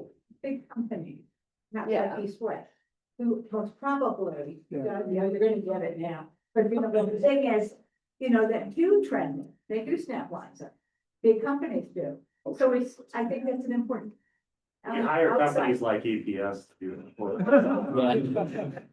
But I think it's out there and I think it's always wise to. Oh, sure, fair point. If we all But can it- predict the future of the housing market, we can just, we can go long on it. That's true. And then Great. everybody's problem. I would be here. Like, They're both fair questions. It's valuable for us to think about. I mean, maybe the next way to sort of spin your question a little bit is like, well, what if these trends continue? What's this gonna look like? And then, but to everybody's point, especially right now, it's quite a lot of uncertainty. Thanks for that. Hold on, for the common terms, one of the terms was affordability, which you gave us a great definition of that, thank you. And then the other one was, workforce. Can you, in your expert, position, is there any difference between affordable housing and workforce housing? Oh, that's a great question. Because sometimes I feel like when workforce housing is thrown into the conversation, people feel a certain way about that. We might. But it could just be affordable Boy, housing. So different what's the communities difference? define it differently. Okay. Yeah, there's no like, I think the only like official definition is the affordability standard that housing should cost no more than 30% of your income is pretty universal. Different communities use different terms depending on kind of their community politics and their goals for their housing programs. Workforce housing is typically like 80 to 100% AMI, kind of middle income housing. Okay. And I But can it's add a to that. loose, yeah, go ahead. And I think that affordable has also been used to mean tax credit funded affordable housing, meaning what is it for tax credits? Emily, is it 80% and below AMI for LIHTC housing? Yeah, so sometimes that's been used to say, we're talking about federal tax credit housing versus. We're about to workforce. come out with a super short little video for you guys with some of these things. And I'm just gonna hit a couple really quickly because we're like right in the thick of it. What you're pointing out that there's sort of affordability as a metric, the ratio of area median income to, or basically how much somebody's making to the housing cost. There's also affordability as a policy concept, which is we create affordable housing. And when you say that, you're differentiating from market rate housing. Affordable housing is inherently going to be below market, right? And for that to happen, because the development market builds to the top of the market, you actually generally, unless, some people are going to, make the apartment above their garage cost less than it might. But they're generally often in a position to do so. The larger sort of development market isn't always going to do that. And what that means is if you want it to stay below market, you have to restrict it in some way, either through a deed restriction or other tools. So when you hear people say affordable housing, like that's what folks in the housing space are referring to. And then, workforce, senior, transitional, permanent supportive housing, those are different sort of demographically targeted types of below market housing. And in certain places where the housing market is more balanced, workforce housing might be available that is market rate. We are not in one of those places, but hopefully that helped. And again, we'll get this out in a short little video so that you guys can share it with other folks, because there's a lot of complexity to that. Housing's really, there was a question way in the back. Oh, no, I was saying, I looked at it a while ago with workforce and the affordable housing, and the way it's kind of defined is workforce housing is more temporary. And affordable housing is actually putting people in a house that they're gonna own.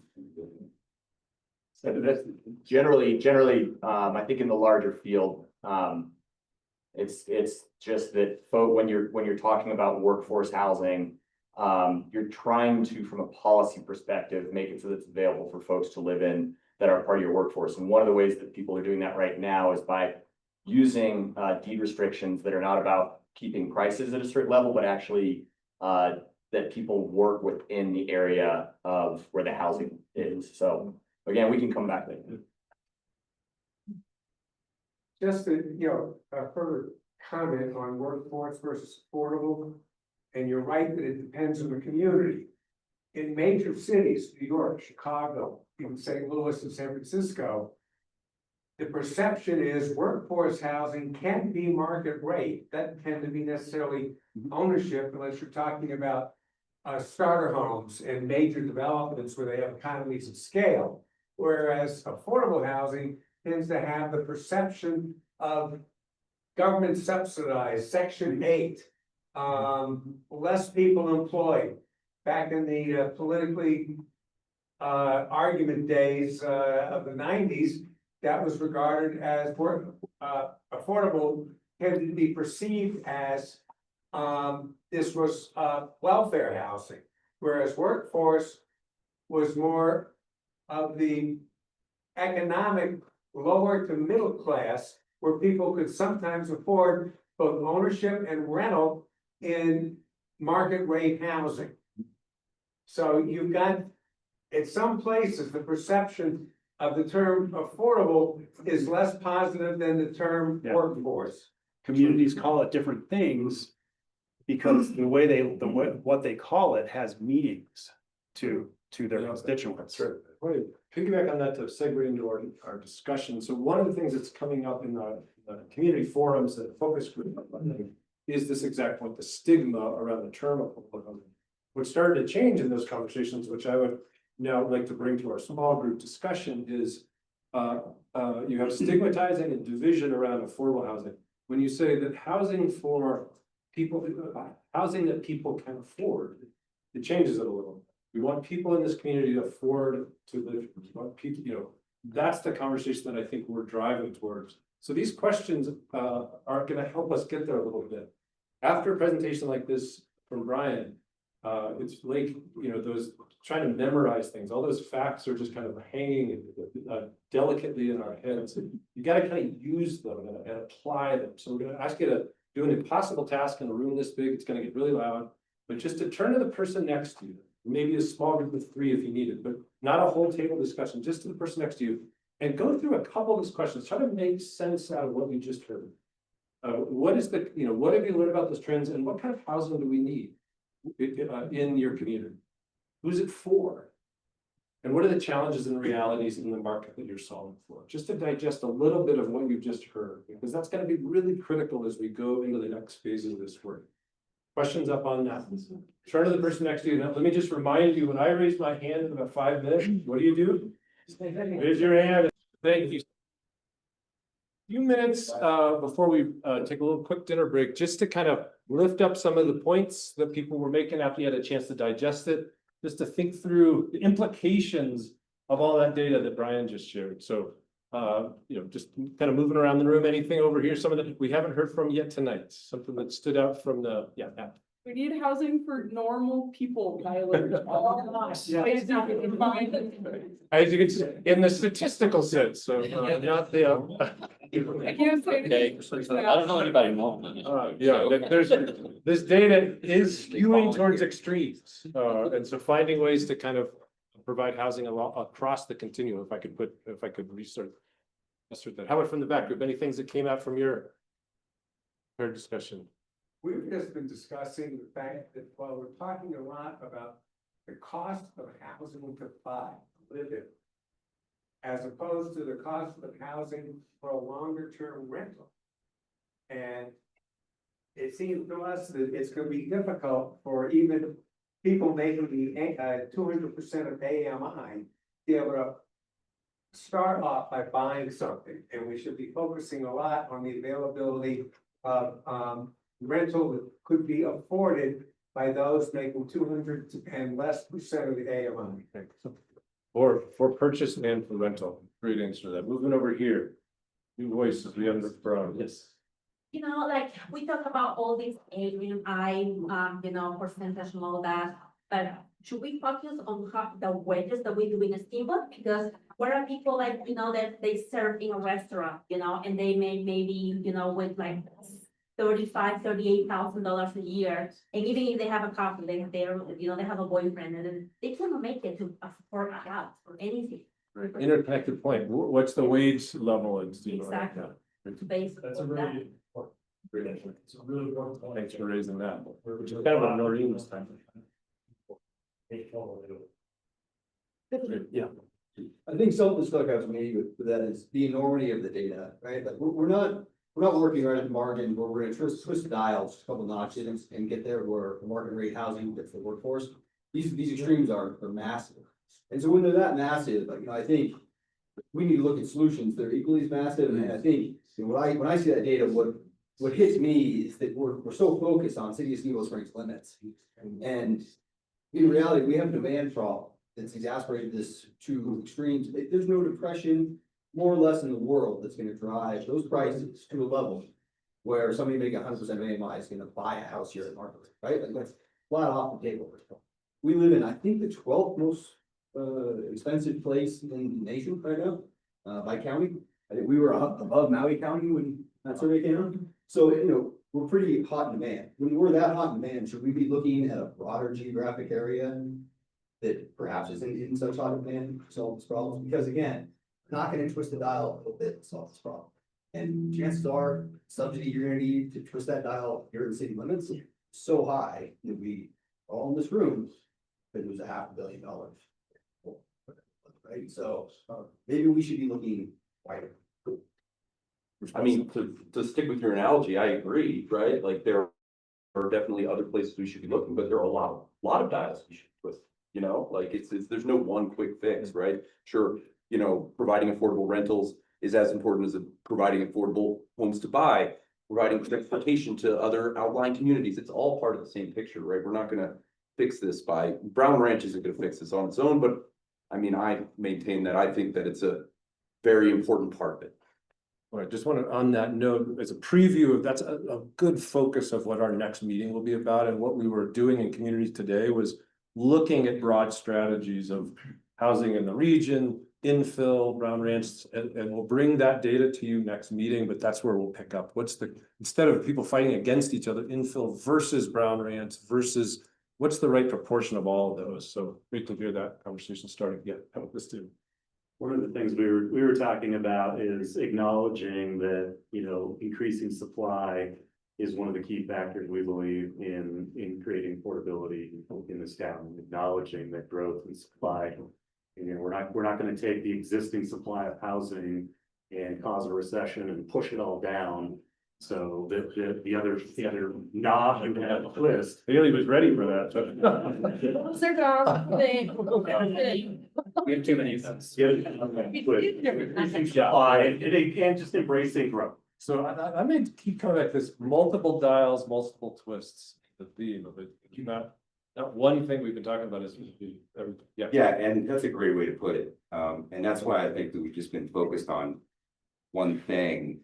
And, it's just like I got a letter in the mail the other day. I've got a shop down on 13th Street. And I've been looking at the rack building across the street for a year and a half. It's been vacant. Someone bought it and now they're gonna put storage place in there. Now, I totally agree that anybody should be able to do whatever they want with property that they buy. That's where I stand.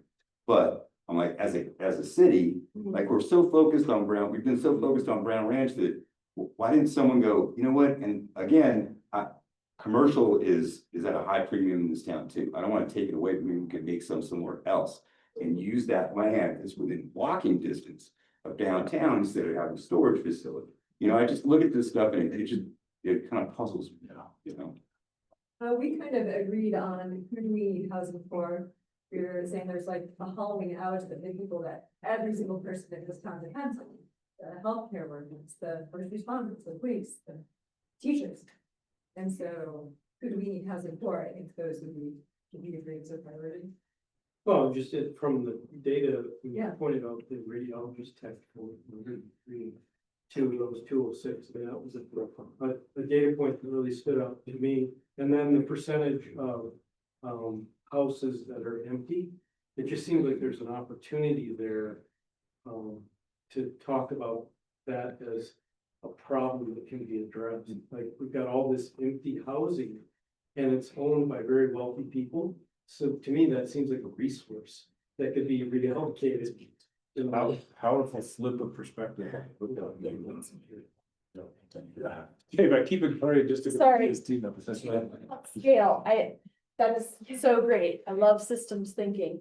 And I am one of the only outlying community representatives here, so I'm just gonna bring it up again, and I'm probably gonna bring it up in the next couple of meetings. But Hayden is going through the exact same conversations that are in this room with the majority of Steamboat citizens. For example, we have an apartment complex that is affordable housing. Don't get me into like whether it is actually, but it looks like the apartment complexes that are out here on West Steamboat.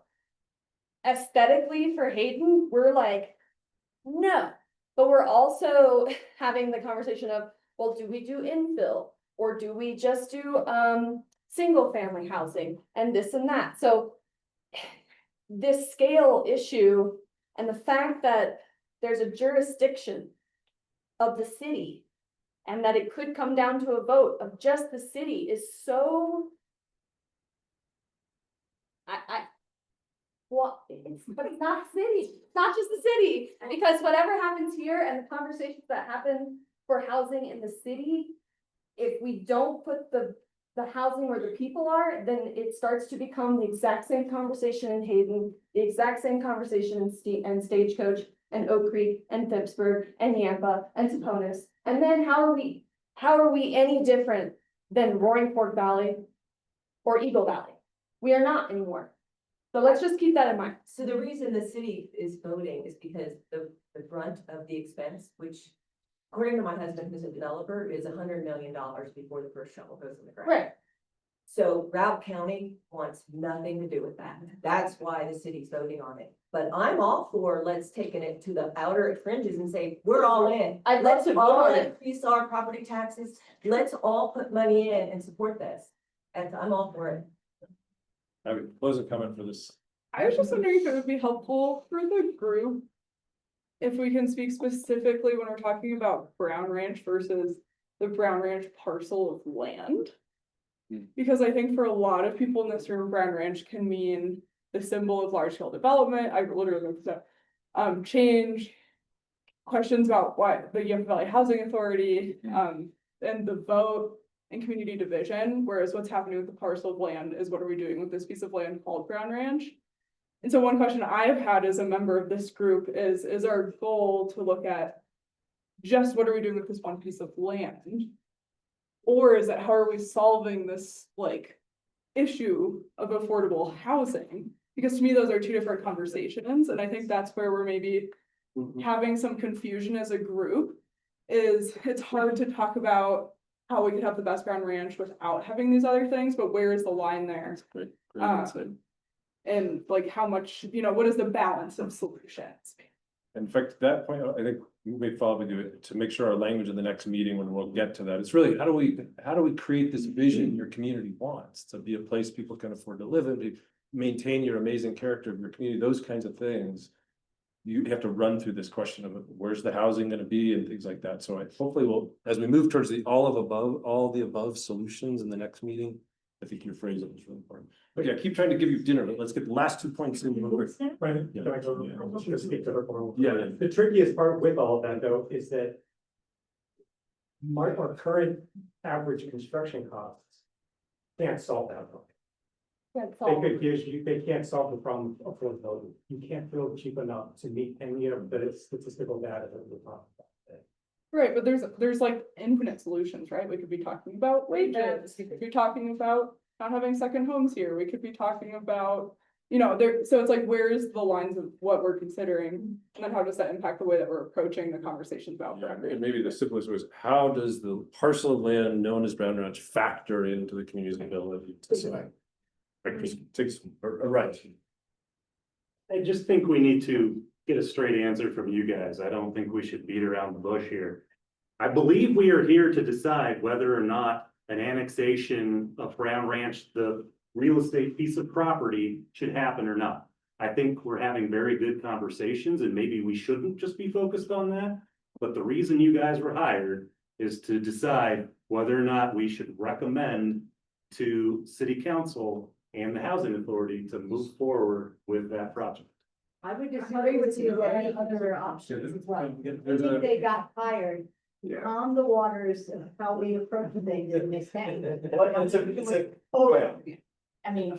If I'm wrong, tell me I'm wrong. No, you're both right. Yay. I think it's. That's all they I think we don't all get a participation. It's very important to be clear about what our charge is, because when we get into these conversations that reach far beyond the scope of that specific parcel of land, it's easy to be like, wait a minute, I thought we were talking about this. And so, if you remember, when we were at the very beginning, we we're talking about sort of what this is really about in that orientation meeting.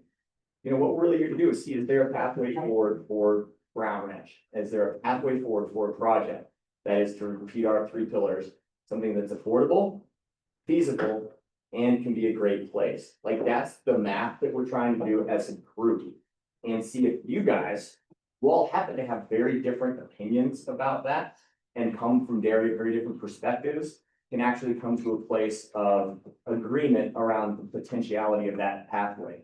Now, here's the thing.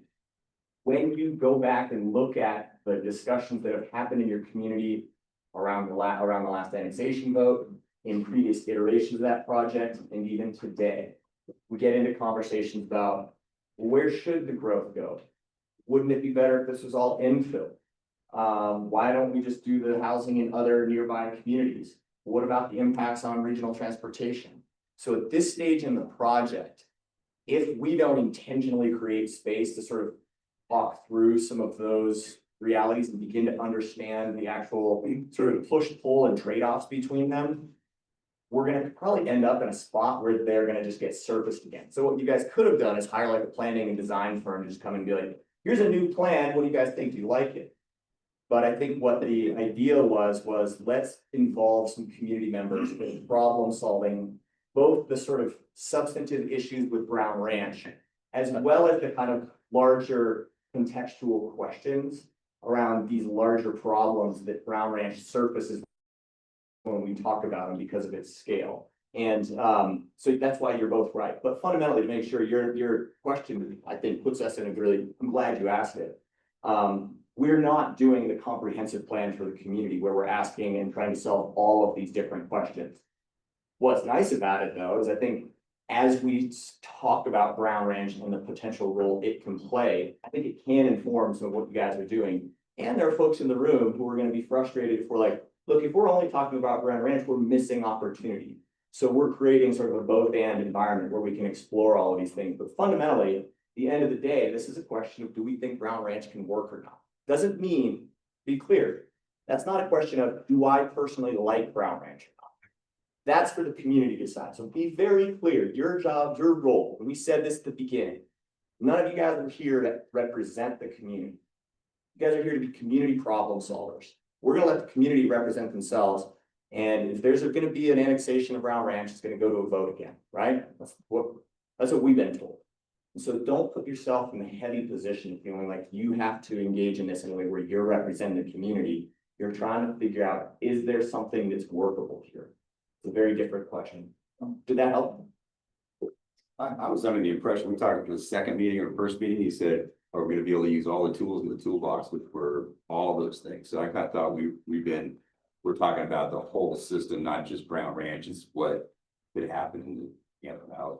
Well, I think we have to explore those questions to understand sort of the role that Brown Ranch can play, if that makes sense. So it's like, if you're gonna try to organize your garage and you're really focused on like this part of the garage, you gotta step back. You're like, this thing's a mess. Like all my stuff in here is a total mess. We gotta step back and look at the rest of the garage and be like, well, if I'm gonna move this stuff around, where am I gonna put all of my like tools that are in here? Right? So that doesn't mean though that we're gonna be able to completely reorganize all the other, spaces in your garage. Our job is really to sort of understand the solutions. And as Bill said, like in our next session, we're going to get into sort of wrestling with these trade-offs, and it's going to bring us to a place where we better understand both what Brown Ranch can be, but also what infill can provide, and also what, leading into outlying communities, to Haley's point, offers and like what the trade-offs, pros, cons, and sort of challenges are, so. We will never get to that meeting unless you eat some dinner, so we get to the second half of this, so quickly as you can, grab. Before we move on. What does the code do?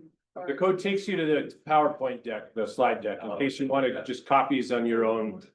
Because we'll be going through a lot that we'll be referencing, and so if you want to be able to kind of move around on it.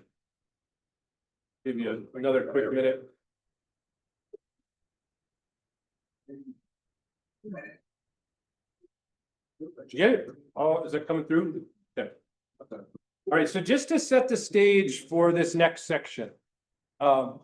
And again, this is in many ways what a number of you have been asking for since at least I met you a month or two ago, which is let's talk details, let's talk solutions, let's talk options. So what we're doing in this section is under the kind of broad headings of our kind of big three: affordability, which the kind of working definition that's emerged, it's not the technical one we just talked about, which is also important, but this is the way people are using it in common conversation. It just means providing homes that locals can afford at a level that meaningfully addresses our community's housing.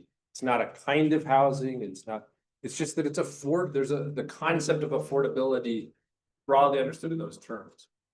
So then the strategies or the principles, as we're going to call them today, that go with that are things like pricing homes or rentals so households spend no more than 30% of the income.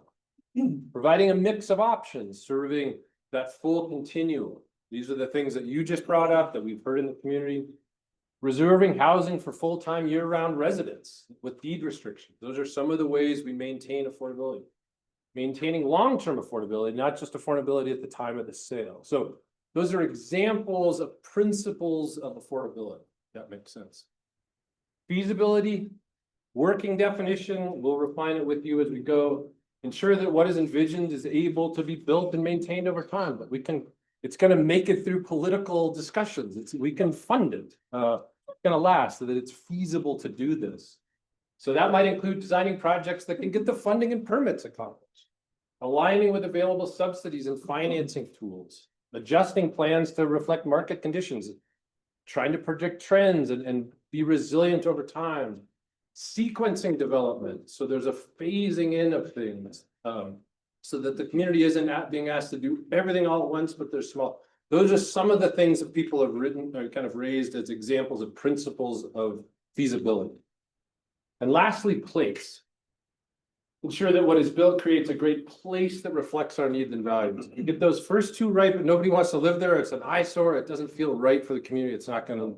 So that balancing act is designing housing that supports a sense of belonging and dignity, including connectivity, so transportation and connectivity with trails, open space, trails, childcare, amenities, food access, place to buy food, building with and for the community, reflecting a shared identity and long-term stewardship, and then avoiding the look and feel of projects or things that feel kind of foisted and not woven in. So those are just some examples. Does that help when we talk about principles of this?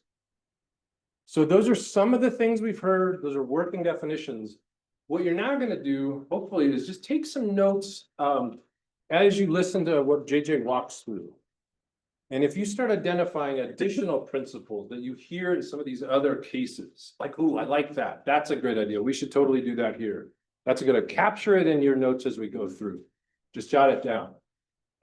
After the presentation, we'll have you work in your small groups to kind of pool those. What did we hear that we want to make sure is part of our solutions? And so this is where a lot of you that have, have a different background, you've worked on different processes. This is a chance to kind of tap into some of that knowledge base too. Some of these ideas that you've been wanting to see. Kind of condense those. Each will have a facilitator at every table that'll help you kind of winnow those down, and we'll start capturing them on sticky notes, kind of distill those, and then we'll capture those under those headers of feasibility, place, and whatever. Does that make general sense to where we're going to go? Okay, I wanted you to know that before you heard the presentation so you could kind of listen with that ear as JJ walks through these things. Cool? Okay, while you're still finishing your dinner. So I'm going to pass this to JJ, who's put a ton of work in this, interviewed tons of people around the state. So deep appreciation, JJ, for the putting all this together. Tons is a huge exaggeration. Well, I have interviewed a few people. So thank you, Bill. I'm gonna set my order there, so I'm gonna stand on this side. It'll be easier. So I'm just going to give a brief overview of 3 different case studies of some mixed income communities in Colorado. So in the interviews that I did, there's gonna be 3 in here, and I'll get to that in the next slide. So some of the questions, and I interviewed communities, I'll go ahead and spoiler alert. So one of them was in Pueblo, which is a very, very different, price points, but the case study itself is a really interesting case study. And then the other 2 are actually in Eagle County, so much more relevant from an affordability standpoint. Questions that I asked either the developer or the housing authority in those cases that I interviewed were, what were some of your key principles? What were some comparisons and lessons that you learned that you might be able to share with us with what's going on with Steamboat? What were some of your physical and financial constraints of these developments? And how did you balance affordability, feasibility, and place? Some of them, let's see, one of them is completely built out. I'm getting ahead of myself. Here we are, the case studies that we talked about, or that I interviewed folks. So Miller Ranch, which is in Edwards, that one's been around for a while. People might be familiar with it. It's right off I-70 in Edwards, completed just about 20 years ago. Very successful development. Hay Meadow is in the town of Eagle, and that one is currently under construction. And then Pikes Peak Park in Pueblo, that is also under construction. So we'll talk about these. That the caveat, I mean, this opportunity in Steamboat is quite unique in the size, availability of land, the opportunities there. These are as close to what we could find, at least in the state, as far as scale and different types of housing. So the Pueblo West one, this is a rendering, obviously, because this one is not built. Some of the infrastructure is under construction. The developer is an organization called NeighborWorks Colorado, in partnership with the Urban Land Conservancy. You have these slides. I'm not going to go through all these details. I'm going to really hit the high points, but I wanted to have the information on here. So when you do go back, or how many actually had a chance to look at it? I know we just sent it out a couple of days. Good, that's a good selection, a third maybe. So like I said, I'm not going to go through all the details, hit some of the high points. The Pueblo project is an 80-acre mixed use, mixed income community. It does include some retail space, community buildings, or it will, at least in the master plan, has childcare in the plan, healthcare services, as well as some food access.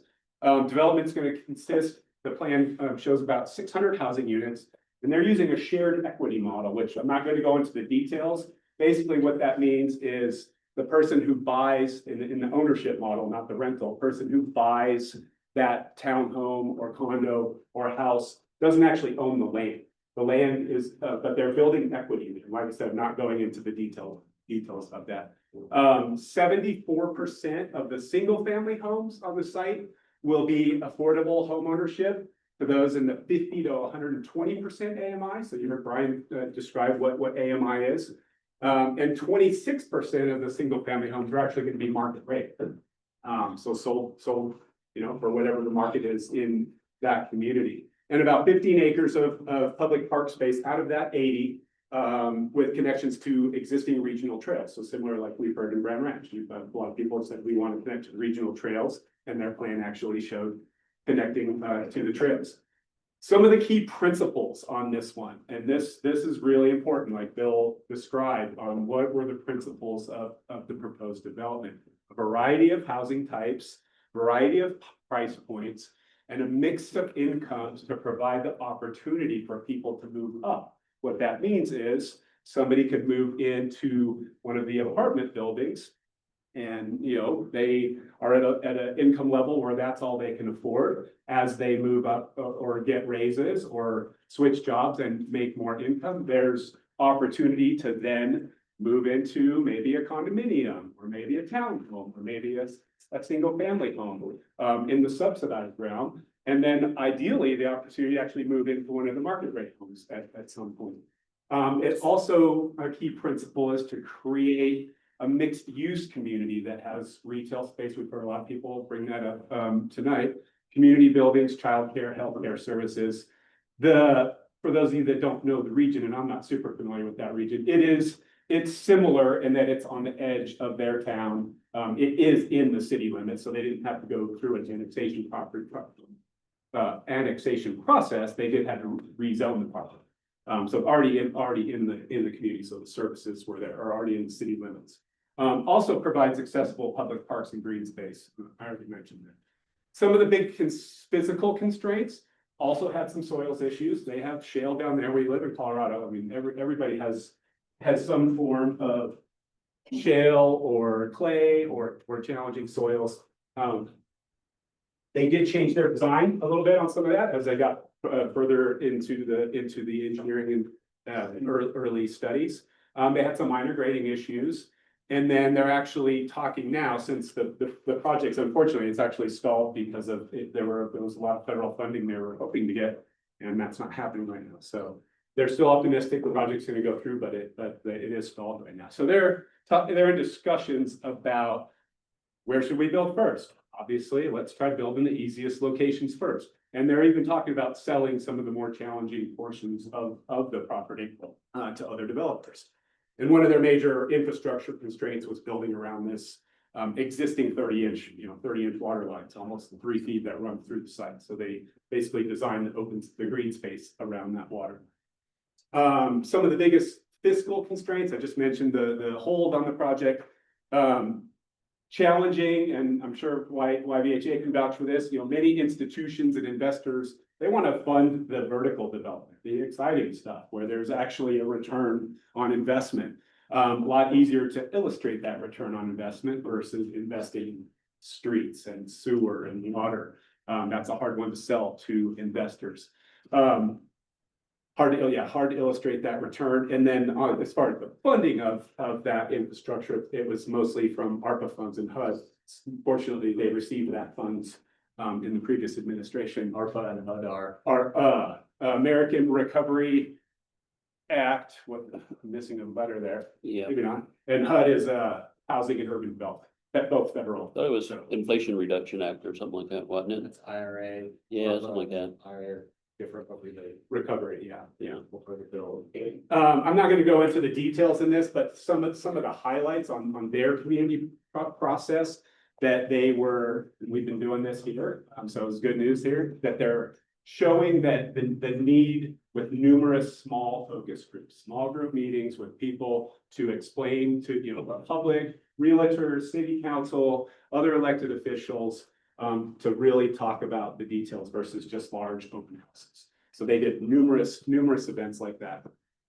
Building that story, really educating the public. Using words like attainable versus affordable. We just had that conversation. Unfortunately, the word affordable has different connotations, different meanings to different folks. And then when talking to the media, this was, she said, really important to discuss the development, what it's not, versus what, trying to turn that narrative around. That, this is not Section 8 housing. This is not this or that. This is housing for our community, for all community members, to talk about that narrative. And then lastly, I think this is the last one on this one, this example, designing the plan right, so going through your master planning process first, and then cut costs later as you get into the details, the value engineering, which that's typically how a development works. I'm not going to talk about the other ones here, so because I have a few more here. So some of the takeaways and lessons and some of their recommendations, and I specifically talked about what we're working on, of course, in Steamboat, including market rate housing to offset some of those costs and also provides that step up opportunity that I just described. Being flexible in working, what we're doing now, being flexible and working on your conceptual design when different issues arise. Conducting the numerous meetings that I just mentioned, creating a metro district, for upfront costs, and I don't know the ins and outs of metro district. I bet Brian could probably talk about that for another hour. So, yeah. Potentially create a TIF district. Again, these are just funding mechanisms that we're not going to go into the details. And that requires bringing in some larger commercial uses. HOAs, we heard how expensive HOA funds can be, that there are challenges to that in affordable housing. And then using the open space as an amenity, we all know that, and the original Brown Ranch plan had all that as well. That was a lot. So now we'll move into the Miller Ranch development. This is the one that was completed in 2006. So very, very successful development. Just some images of variety of housing types, transit service, some of the open space. The developers in this one were Eagle County, a realty company, as well as Colorado Mountain College. It's smaller, so it's a 30-acre mixed use, mixed income community, and also has a college campus, of Colorado Mountain College campus, as well as a new high school. This one included 282 for sale homes, 69 of those being single family, 64 duplexes, 49 row homes, and 100 condominiums. Lots of open space and parks and a dog park. And the AMI restrictions on this one were in the 60 to 140% range. Deed restrictions, it's all deed restricted, and as well as housing guidelines to make sure that the homes are going to the local community, meaning restrictions that, well, it says right here, you must be a resident of Eagle County, earn at least 75% of your income from an Eagle County employer. So that's an example of a type of residential occupancy, RO, they call it in our world, of types of restrictions. Just a couple images of the variety of housing types. So again, it has single family, there's some duplexes, and the previous slide showed a lot of those different examples. Some of the key, yes. Quick comment. Yeah. One of our colleagues just finished a housing study in Eagle County, and they did focus groups, including folks that people in Miller Ranch, and the people that live there are absolutely welcome. That's it. Great, thank you. Cool. That's awesome. You all hear that up here? People love living there. That's great. I mean, you see those photos, what's not to love? Some of the key principles here, and I hit some of these already, so some of the highlights, accommodating the housing needs for their community on site. You know, it's adjacent to the town. The design, as you saw from some of the images, very neighborhood feel, a variety of price points and housing types, as I described, mix of incomes. And they said mostly serving their missing middle to provide the opportunity to move up. Street grid connectivity, you know, some just great design principles. It's located where the community was growing at the time. They also received the land at a very discounted rate in the terms of free. Yeah, very discounted. County gave them the land, so this obviously helped. That's oftentimes one of the most expensive pieces in development.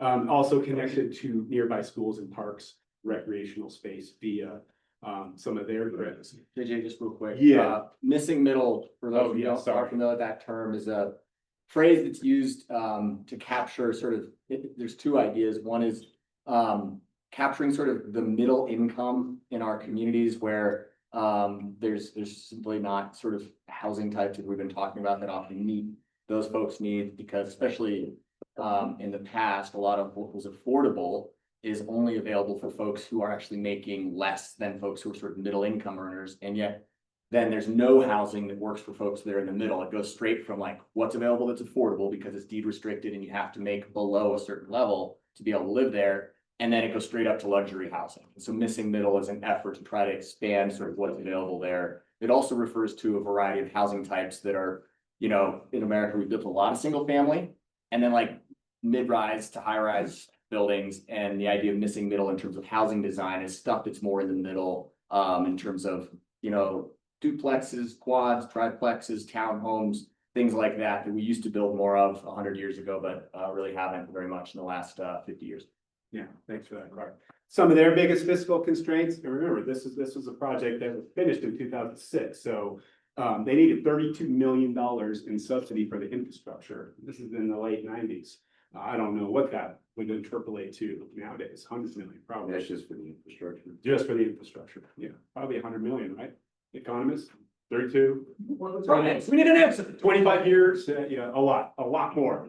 And of course, construction costs, and that's everywhere. They didn't mention any big physical constraints. I asked about the soil, that this particular project's located in basically in the river valley, so they're closer to the river, so no major. When you say backed by Eagle County, what does that mean? Eagle County put the land under it and then covered the subsidy. Yeah, they helped pay for the infrastructure. Eagle County put Yeah, it for $32 million. as well as the lake, yeah. I don't know if it was the whole amount, so I will get the information. I would imagine there was some tax that Sure. that created that yeah. $32 million. And this one was more challenging to get the details because it's so old, so the people that actually worked on it. Around, at least that I. How to balance affordability, feasibility, and design. What she told me is that a lot of their design elements are exactly the same, whether it's a apartment for rent or whether it's a for sale housing type, regardless of the size and price point, meaning that the appliances that they used were basically all the same, the finishes that they would use, with some variety, of course. So there's an efficiency of scale in that. Some of the key lessons learned, this original plan was actually part of a 100-acre planned unit development, which is planning jargon for creating a planning area for a development, and only 30 acres of that became housing. They could have built a lot more housing, is what she said. Should have made buildings taller and more dense to provide more housing, adding 1 or 2 stories to the buildings, less expensive than adding more buildings. So that's one of the key lessons that they wish that they had done in this particular. You know, what size buildings were they? So there's a combination. So some of the apartment buildings were three stories, townhomes were 2 stories. Yeah, Clark, thanks. Yeah, there you go. That's like This right here is the most dense that you'll find on that site, and it's very central. It's surrounded by, it's actually a lot of smaller scale, single family and duplexes, and then some row homes. There's like a condo up there at the top. Yeah, and then, either condo or apartment. That's behind the bus, and this are the same. Oh, yeah, that's just you can see the roof line over there. So yeah, those are 3 stories. They're said, wish they would have gone to 4 or 5. I think they're mostly talking about, there's a lot of the property that is sort of this scale. Yeah. And, I think in talking to some of those folks who did that over time, it works really well. It's a really nice feel and scale. There's some places where I think they wish they had done something in between this and this with greater frequency. Yeah, a little bit more variety. You got a question back. Yeah, I'm sorry. Did they give you any sense of how many times those have turned over since 2006? Oh, that's I should add that to my list of questions. I will do that. So I am still doing more. This isn't the final of case studies. There's actually about 6 that I'm not showing tonight. And so it's an ongoing document, and I'll actually share that in our DST file. Great question. Yeah. You mentioned twice in the presentation, the opportunity to move up. You reference moving up within the subdivision from like a 60% AMI. Yeah, so. Okay, because you're certainly not moving from an 80, these are all appreciation cap, right? So they're not moving out of a 140 and into the, like at Steamboat, the next level would be 170. Well, I wasn't thinking about your question that way. That is a possibility too. So let's say today you qualify your income for an 80% AMI unit. 5 years from now, you may qualify for 100% AMI unit. So if you're in a 80% AMI apartment unit today, you move up in your job 5 years from now, you could actually afford 100% AMI or 110. You might be able to afford to actually buy a condo or buy a townhome in that same development. But that's what you're referencing. That's what I'm referencing with Within move up. development, they provided opportunities to move from a townhouse into a single family. Correct. Development. Correct. They're still sitting on an island within. Within that development, yeah. Like the Pueblo one. In the Pueblo example, they actually had market rate, so Right. you can move into a market rate. And for what it's worth, Edwards in 2006, there was, within the free market, there was more availability in terms of things that, more normal folks, to borrow a term, could afford. And then a lot of people who are in this situation or, living in a place like Miller Ranch, like the next step might be to like Eagle or gypsum, where it's still, you know, somewhat more affordable, although Eagle is now becoming pretty expensive too. So it's sort of, it's trying to add rungs to the housing ladder, but your point is right. There's still missing rungs once you're out of the price, you know, this house. All right, I'll go on to this is the last one. So in Eagle County, this is Hay Meadow. And this is located, for those of you that are familiar with the town of Eagle, it's actually, so there's the downtown core of Eagle, and just to the south of that, up the valley is where this project is. So probably about a mile from downtown. Mile and a half, maybe, yeah, there's Not like right, it's not right in town. It's more similar to the proximity of Brown Ranches to Steamboat. So this is under construction. This is a new development. As far as size, probably the most comparable to Brown Ranch. So the particular parcel of land is 660 acres. Conservation oriented development, that's their term. Sits along scenic Brush Creek on the southern side of Eagle, as I mentioned. The plan is for 837 housing units. Again, a diverse selection that will include townhomes, condominiums, single family homes, no apartments. I believe, if I recall, this one is all for sale product. And includes 3-story buildings with 76 deed restricted condominiums. Yeah, condominium means for sale, whereas apartments for rent. And their stipulations on living there: one household member must work in Eagle at least 30 hours a week, earn most of their income. I'm sure they actually have a percentage. I should have asked that, in Eagle County, or they've been hired for a full-time job in the area. This is just a rendering of the development. So you can see here, adjacent to the river, there's open space, fair amount of open space, which is probably why they call it a conservation area. Of the 837 units, do you know how many phases there are? I think there's 4, and the first phase has been constructed. There's a slide here in a minute on that. Some of their key principles, very similar to the last one. It's a lot of it's the same developer, Eagle County and the housing authority there. Opportunity for people to live and work in Eagle County. Variety, they do have some for rent. Sorry about that. For sale and market rate. Again, mix of uses, serving families, variety of housing types. You're seeing a trend here. Located where the community is growing, as well as where the land was available. So similar story to what we're seeing in Steamboat. Inclusion of park space. And then one of the principles for them was, selling some of that land at market rate to offset some of their costs.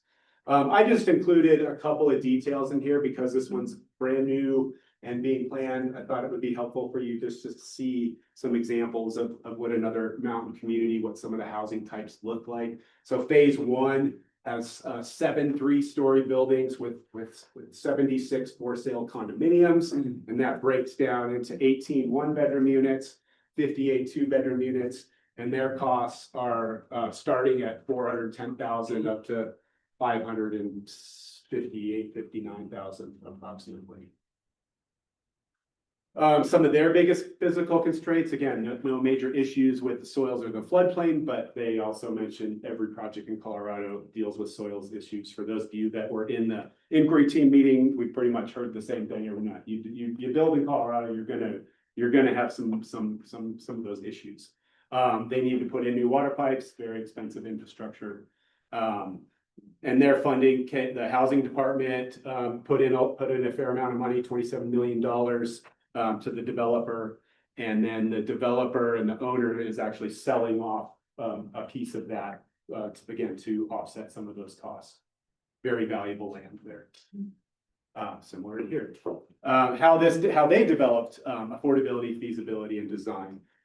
This one, so property management as an incentive to the developer to make the affordability feasible, meaning that so that the housing authority in this particular case doesn't own the project. They work with the developer, but they're working on doing the property management for the project, which most developers don't actually want to be.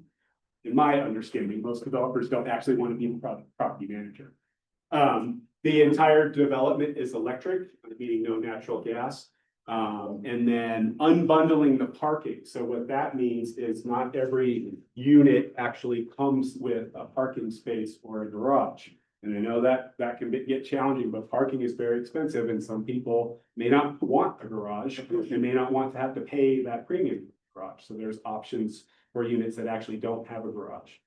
So that's a cost. Do they have good transit? Do they have transit there? I don't, do you know? No, I don't think so. Eagle, Eagle County is in a process right now. They have a transit on the trunk in I-70 and they're kind of working on more local sort of last mile connections. And to my knowledge, the town of Eagle is not quite there yet. So I would say that is a dynamic. It's cause it's, it's not far away from the core of town, but it's not like you're gonna walk downtown every night.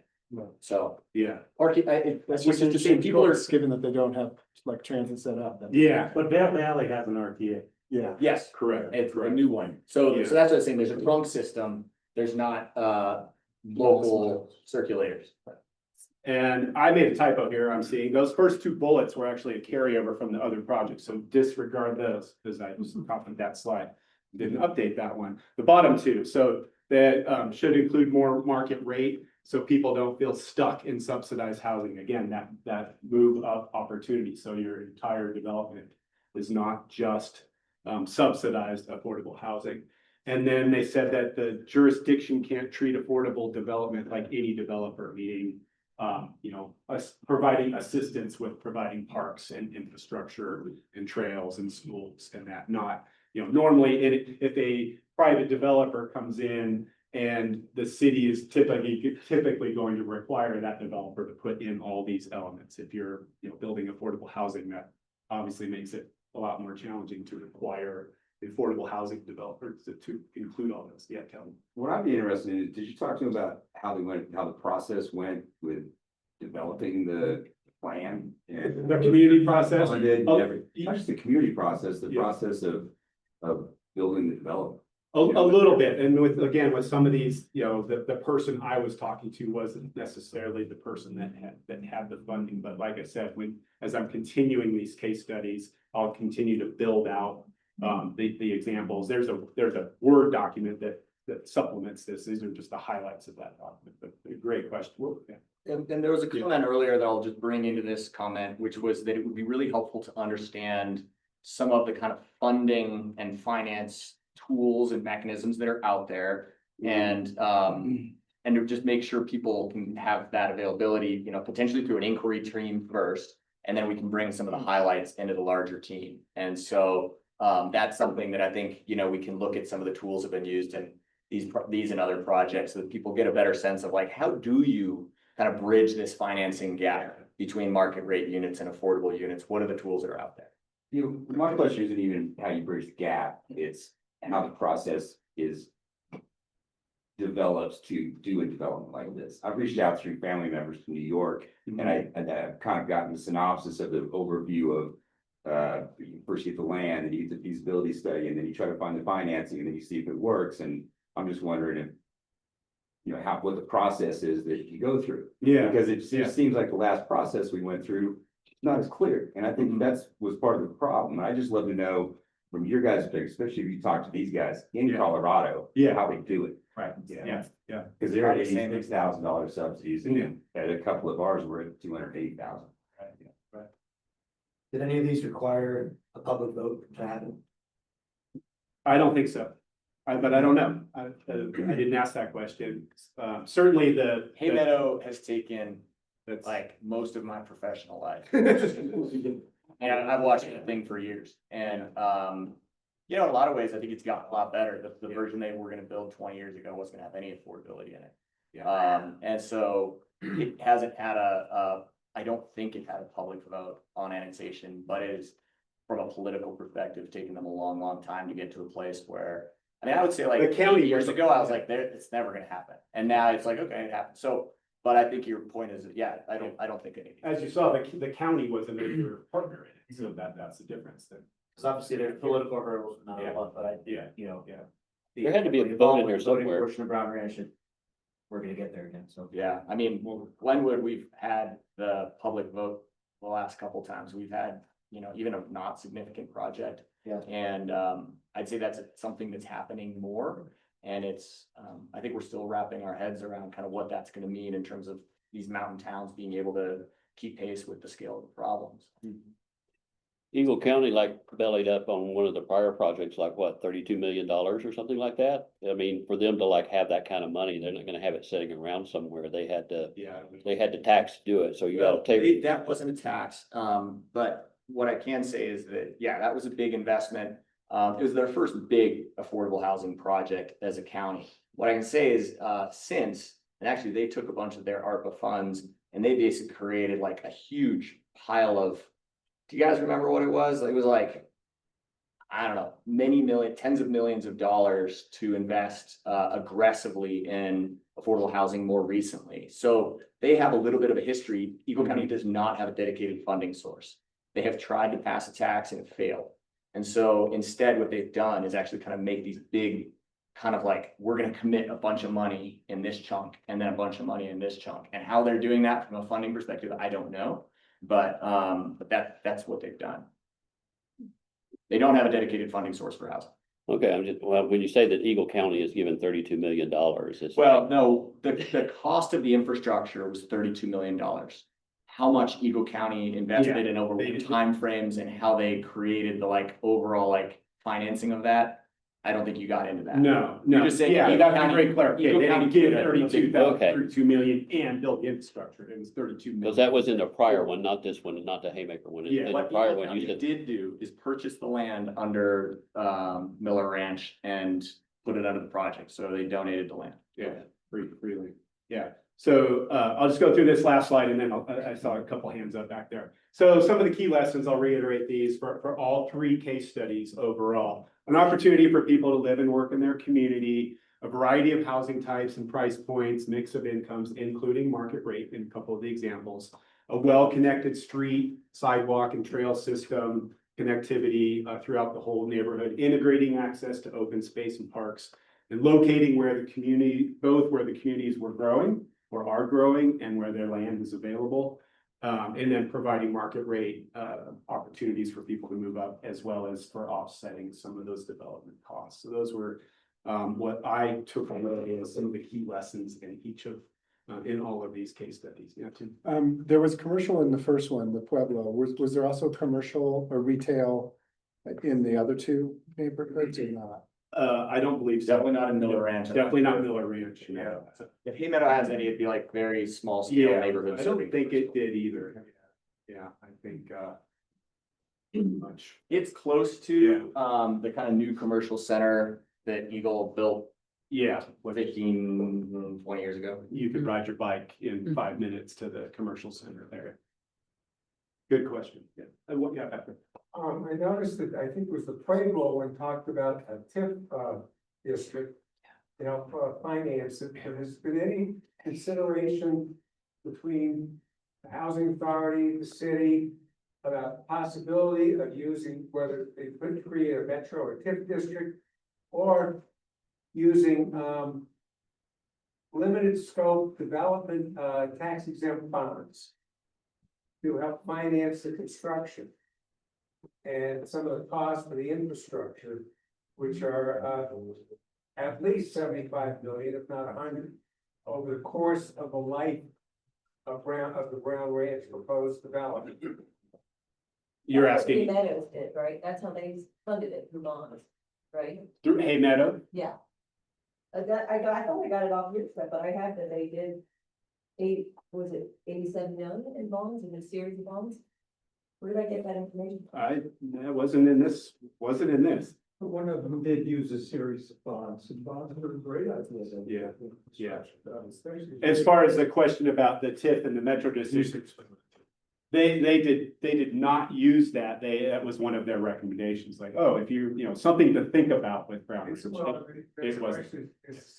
a very discussion between the city and Steamboat Springs and the Amber Valley Housing Authority on alternative sources, whether it's in Metro District or TIF and or practicing bonding. Yeah. So you gotta bring those ideas. So like we got this thing over here called the stew pot. You can toss it in, we'll just keep stirring stew and like those are things we can bring to the table. And I mean, I think those are, we don't get to decide exactly, but if there's recommendations. Reduces the cost of the financing to develop. So just to give everybody, like, since we had the confusion a little bit about like, what's phase one, what's phase two? Phase two is gonna be a great place where if in phase one, we can agree, like, we really need to look hard at some of the different financing opportunities and funding. Like, what are some different ways we could do, look at this creatively?